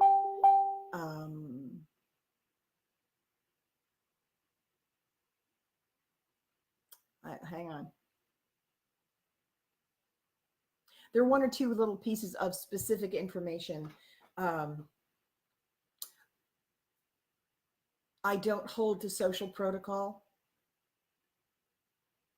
Not really. It's something that I'm not afraid to, if it serves, I will absolutely disclose this information. I don't know yet if it will serve overall or not. I hesitate to um, disclose certain information unless I know it. I want to make sure it doesn't harm anybody, and I want to make sure that it's toward a purpose. I don't want to just blurt something out just to disclose. If it serves a purpose, I think it might. I'm not sure when that's appropriate. I came down in an energetic construct with other people, and taking the construct apart is essential, and it can only be done from 5. It can't be done from 3. There's a structure. Part of it is biological, and part of it is energetic circuitry that can't be seen from 3. That's why you can't take it apart from 3. You can take it apart from the higher dimensions, which that means that you have to be able to get to the higher dimensions before you take it apart. And that's to prevent any ham-fisted, clumsy manhandling by people who don't know what they're doing. Because we're carrying millions of people. We have picked up by virtue of, and painstakingly too, over thousands and thousands and thousands of years. It came down as King David in a triad with a triad is one level, but there's other geometry, and there's millions and millions and millions of people. You think about the number of people who read the Old Testament, and it's charged with emotion too. I mean, a lot of this energetic circuitry, it's built up because it's contains the energy of war. It contains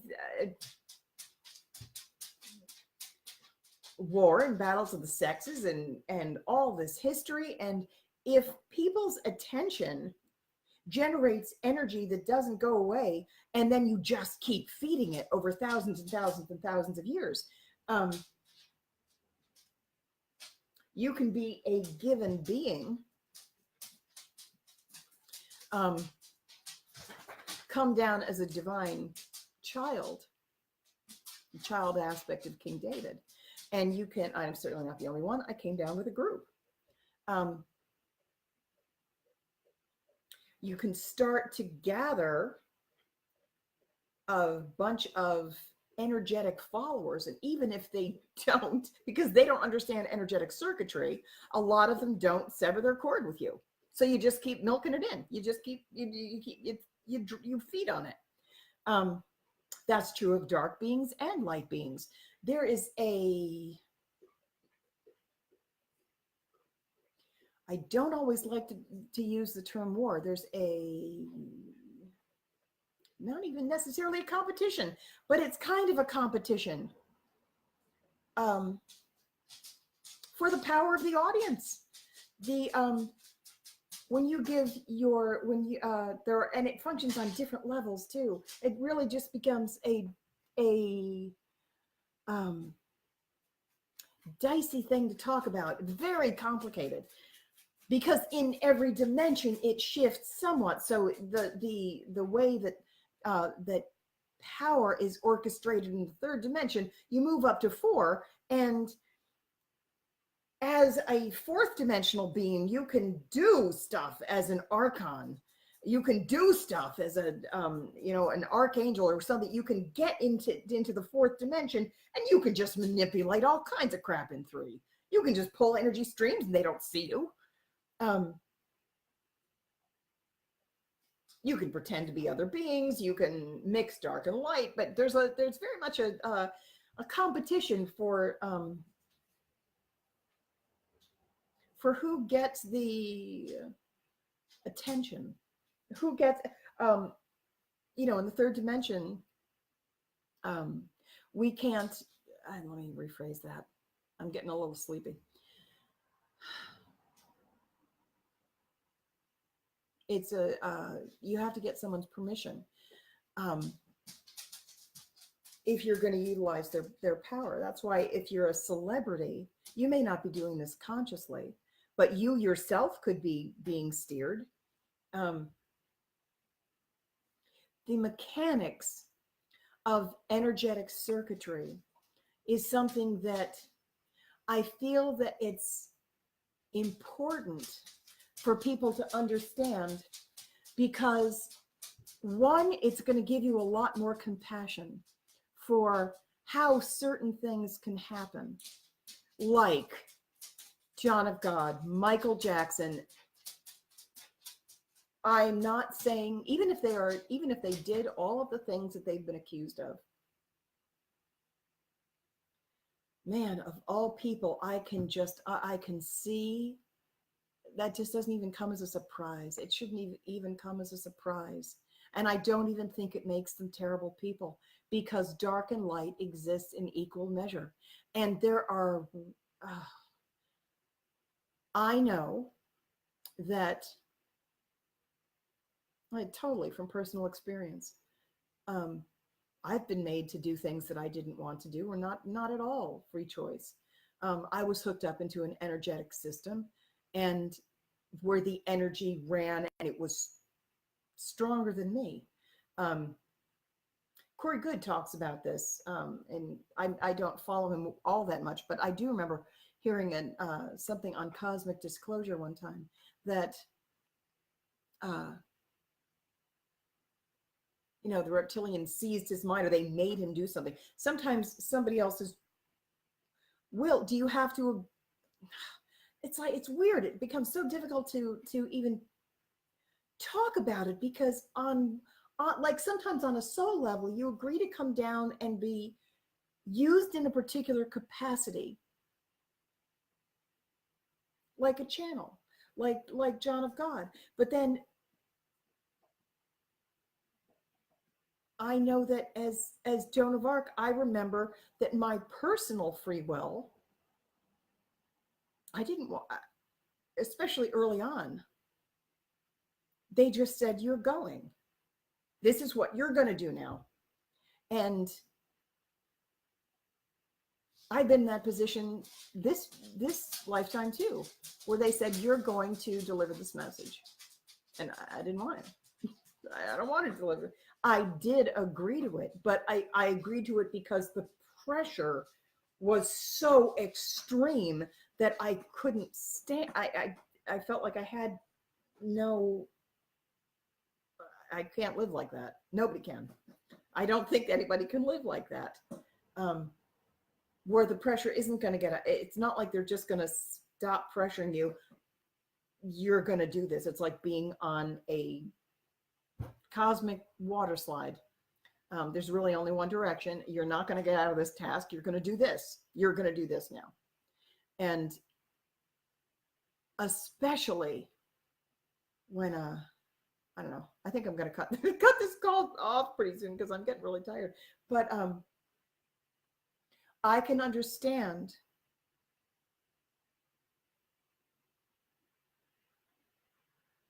the way certain things happen, the way certain icons are turned around, and dark and light exist in equal measure. And I have tremendous compassion for both, even if they did the actions that they have been accused of doing. Perhaps they did it. I'm not going to say that they didn't do it. I just understand how you can have all the good intentions in the world. Sometimes the forces are so strong that you're trying to keep in balance that you just fall. I mean, you just fall. It's very difficult to contain that kind of conflict without, you think of tension. Just, I've been in that position. I really do. I went out of integrity too. When I was Joan of Arc. It's understandable. I can look at my own history and say, well, I know why when you come down, if you're a Red Cross worker, they didn't have Red Cross then, but if you come down and you're part of the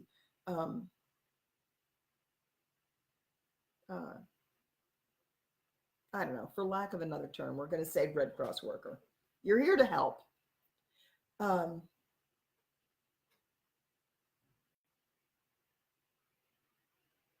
The dark side, there's a rule.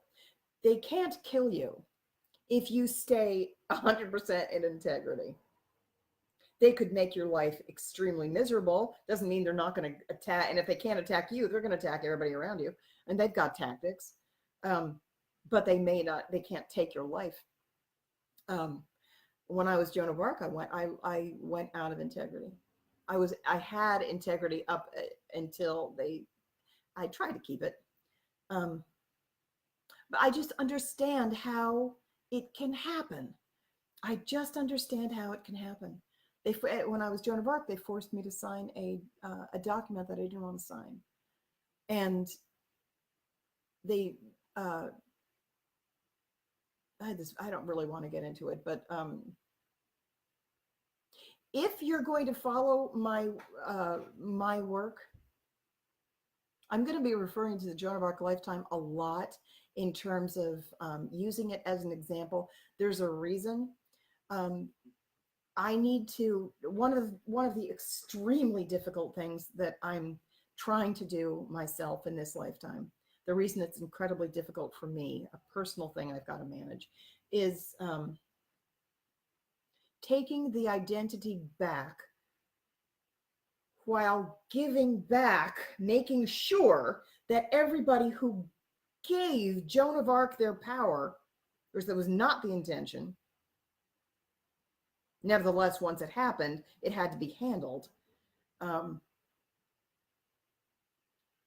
Because you can take the power and then pull them up. But one of the reasons I am a light being, I am deeply committed to making sure everybody takes their own power. It's an incredibly difficult thing to manage. I don't want anybody else's power. I want you to take it all back.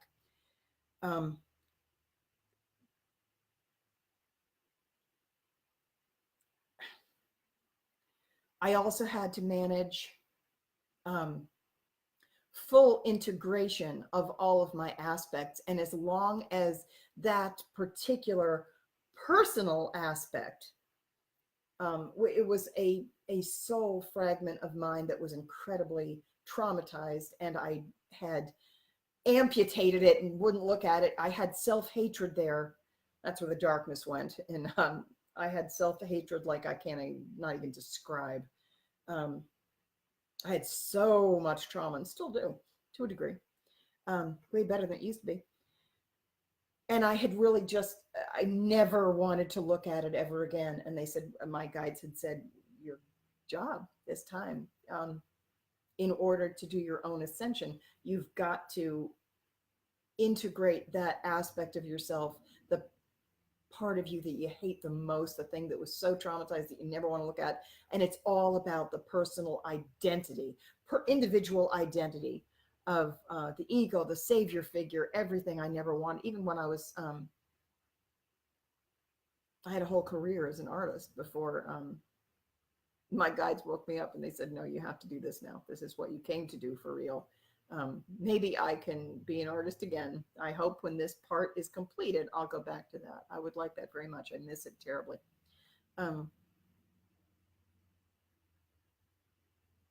But even I've always had an aversion to taking personal ownership for my own creations. I never signed my paintings. And if I did sign them, if I was forced to sign them for some reason, like for a show where everything has to be signed, I would sign it on the back, but I refuse to sign anything on the front. I feel like it's channeled and it's its own thing. I always had a real strong aversion, though, to signing my name or even having a name or any kind of personal identity. Just didn't want it. Has to do with being in a body or being an individual, being on earth. It just feels like everything that, it doesn't feel like that. I mean, everything that I made was destroyed. If they knew that I made it, it was immediately a target. So I stopped making anything, or I just avoided putting my name in it. I could just create and create and create, but you take it. I I had a very difficult time, still have a very difficult time with individual identity, owning it. And so they told me and that's also why my North Node is in Aries.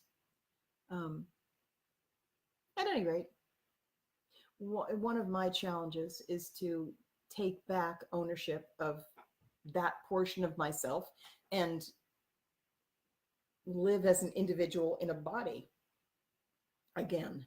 I haven't done that in a really, really long time. Where was I going with this? I forget. I feel like this call is almost over. You know what you should do? And I didn't get to talk. I didn't get to talk about spirit guides, transmutation. What does my list say? Balance of opposing forces. Balance is sharing. Begin integration process. Yes, we do need to talk about all this stuff, but I don't think I have. I'm not going to do it tonight. I think for tonight, got the energetic transmission. There's a certain amount. Frequencies are being delivered right now, and it's going to continue probably when you're sleeping.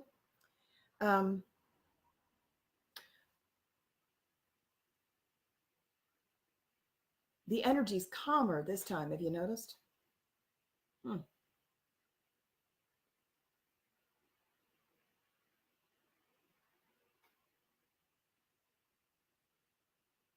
It's smoother, it's lower, and it's in a, I'm looking at it now, this is a slightly different group. There's I want to say the shape of the audience has changed.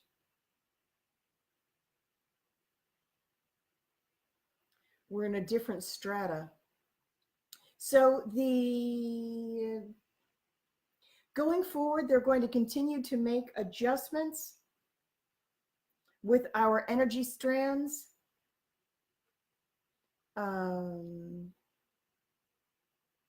Collectively, they're showing me something that looks like a harp. I don't know why, but it's lateral. There's like a lateral harp.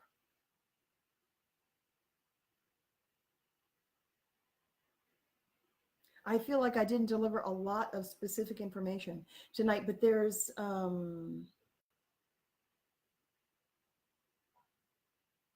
I think they're just getting me used to, I don't like the word normalization.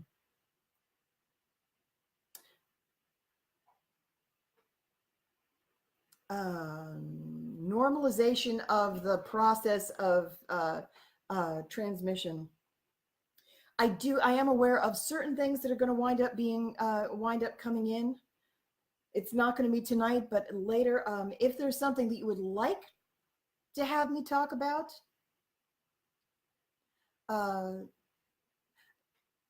type it, drop it in the thread, and I'll make a list. And if I can get to it, I will. But there is a whole bunch of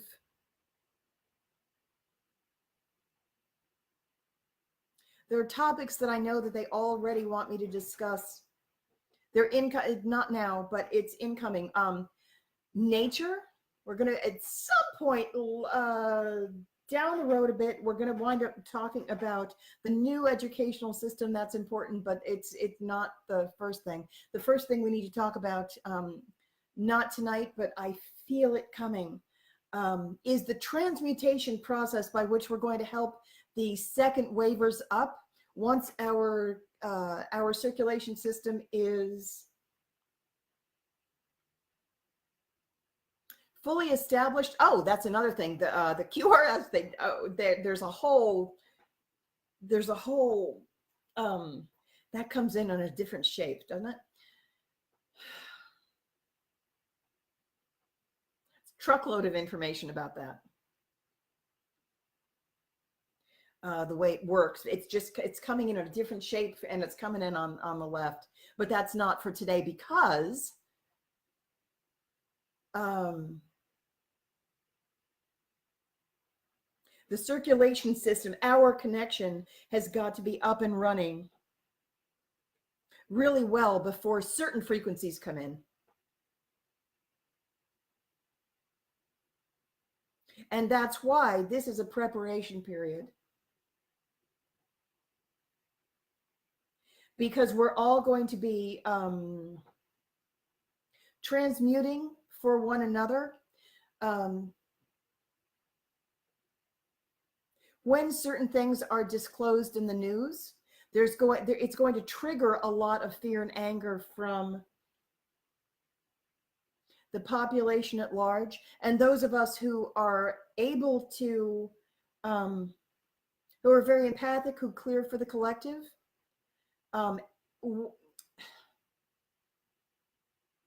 Previously, a lot of us have cleared for the collective, but we haven't been connected in quite the same way. Once our connections are further established, some of you are new to the process of transmuting for others. So you're going to need a certain amount of, I keep wanting to say tutelage. It's not a word, but it's tutoring. There's a certain amount of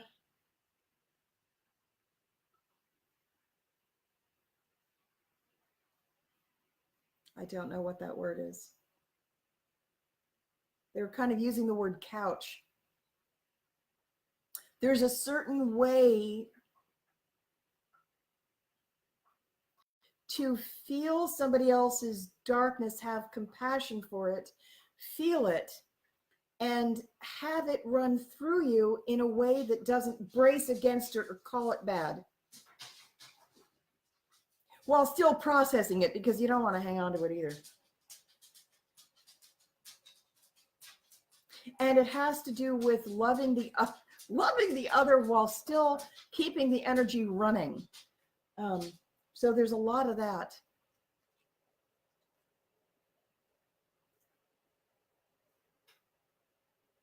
And it's too late for me to have this call for much longer, but I know a lot of you just joined.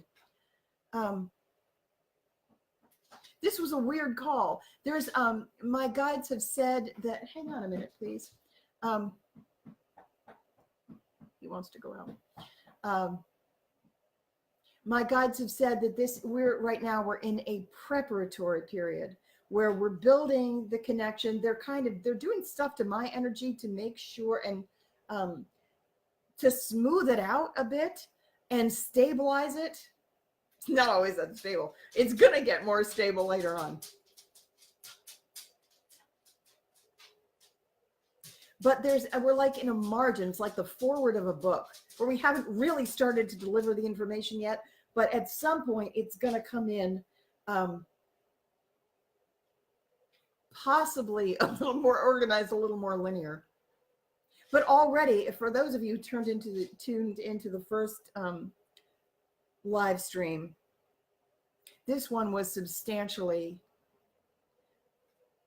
different.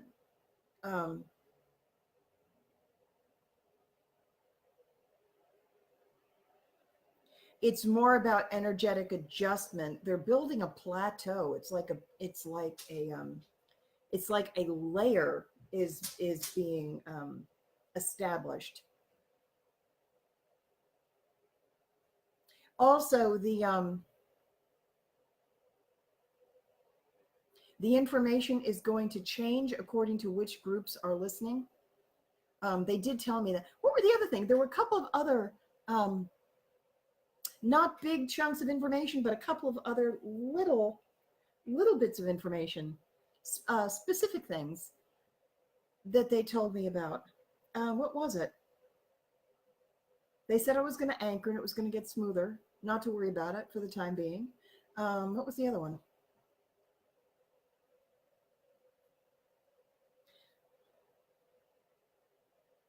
I'm tempted to take questions now, except I think I'm too tired.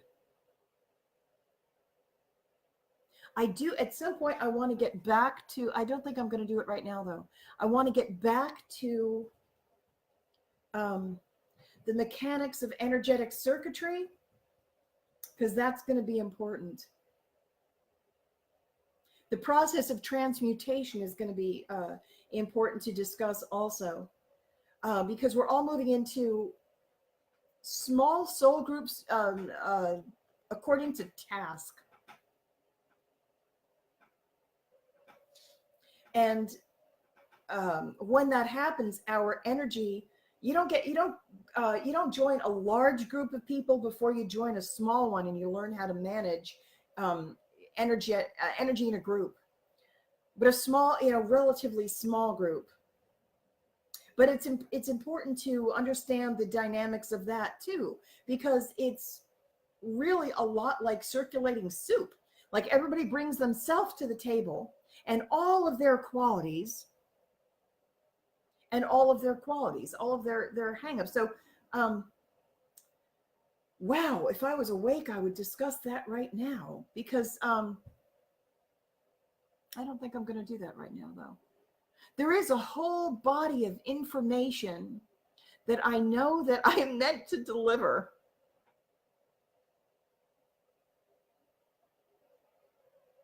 They told me specifically that this is in my future, and they have also told me I can't get out of it. One, they give, a lot of it relates to the Bible, that we're not going to have to, even though we're scratching all religion, and when we go up, as we go up in dimension, the control systems are all going to be dismantled. We won't have them at all. But there's a certain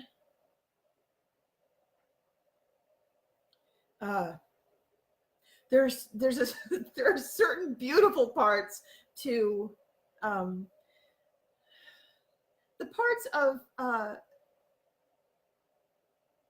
they told me I'm going to be talking a lot about religion, that we don't have to they said specifically, this is not my words, it's their words. They said you don't have to throw the baby out with the bathwater. So basically we're going to be keeping the baby part. Like I had, for example, I'm not going to do it tonight, but they said I'm going to be talking about things like confession, which has a horrendous rap. I mean, there's certain things about the Catholic Church, or church altogether. We don't have to scrap all of them. They said that one of the things I'm going to be doing going forward is putting things in reframing certain ideas so that we don't all feel poisoned. We recognize, or let me rephrase that, so that we recognize the power of our own thinking, so that we take the power that we gave to the church and take it back and wield it and direct our own lives. But there's a beauty in certain things. One of them, surprisingly, is confession. I happen to love confession. I'm not Catholic, I don't go to confession, and I wasn't raised Catholic either, and I have not gone to confession. But Joan of Arc loved confession. And the idea of confession is something that I love. I love that self-inventory. There's at some point I'm going to be talking about confession, because there's a lot there. You don't give your power, maybe we're talking about it now. Don't give your power away to some man or whoever. That's not the beauty of confession. The beauty of confession is not, where did I go wrong? Mea culpa, mea culpa. That's not it. You're not there. I guess we're talking about confession now. I didn't think we were going to talk about this, but I feel like talking about it now because I love confession. And the power of confession. My poor daughter's trying to sleep in the same room. I'm going to try not to yell. The power of confession. Joan of Arc loved confession. And I still do. The power of confession is all about self-inventory. And it's when you have an aim yourself. It's not somebody else setting your standard. That's not it. That's what they told you it was, but that's not it. The power of It's when you have an idea and you say, this is the perfection that I want to be. You aim for something that is so pure. You have something that you want to achieve. You have a certain standard that you want to achieve, and you want it for yourself. It's a model of purity or model of behavior. And you want that. And we're all going to screw it up. The whole idea of you don't learn to do anything by not screwing it up. Of course you're going to screw it up. The whole idea of everyone being born a sinner is not that a baby is born bad. Of course not. You don't have to throw the entire church out because they have stupid interpretations like that. The idea that we're all born sinners just means we're all going to screw it up. So just don't worry about it. Don't worry about that you're going to make a mistake. Nonetheless, doesn't mean you can't have the highest possible aim for yourself. That you want to do that too for yourself. It's not because somebody else said you must. It's that you said, what is the highest thing I could possibly aspire to? And then you really hold that aspiration. And sometimes we wind up disappointing ourselves because we try something and we fuck it up. And sometimes you fuck it up really bad. And even when it's not that bad, there's a power that comes from recognizing. Sometimes it's important to have a witness, like a teacher or someone, or sometimes you just need a witness. It doesn't have to be a man in a dark box. You can confess to your spirit guides. You can confess to a tree. You can confess to whoever. And it's not about taking a punishment or having that's a bunch of crap. But there is a beauty in self-inventory. And you say, where did I fail my own expectation? Or my expectation might even be the wrong word. How can my own aim be truer to what I was aiming for?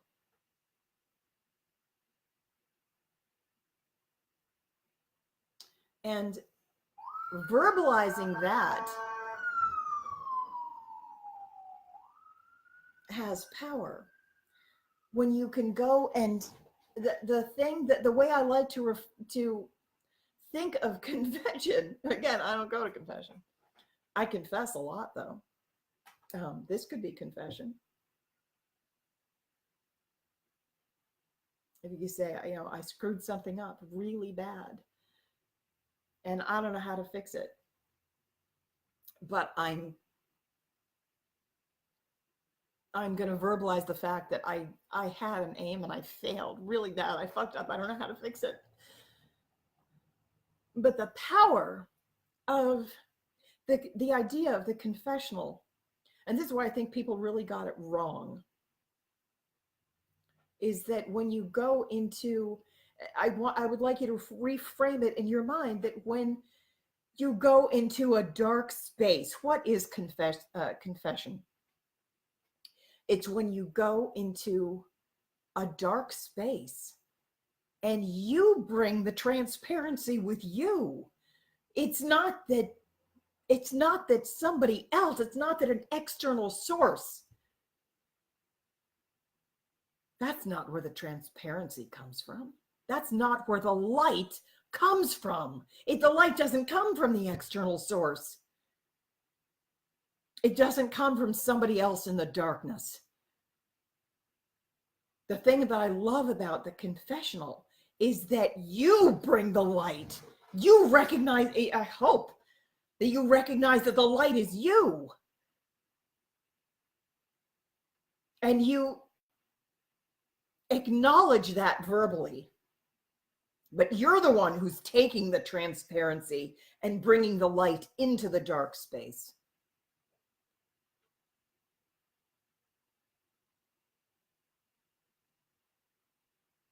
And you've gone inward. You've gone inward to recommit yourself to your own path. I think that's a thing of beauty.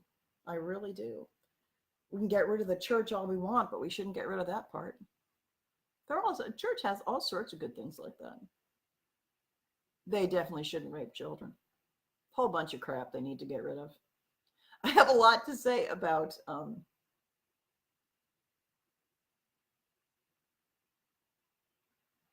yeah, I do. I have a lot. I'm trying to figure out how to organize these live streams, the topics, because there's a huge amount of um, what huge amount of stuff to say about a wide array of topics, and I don't really know exactly how we're going to do that.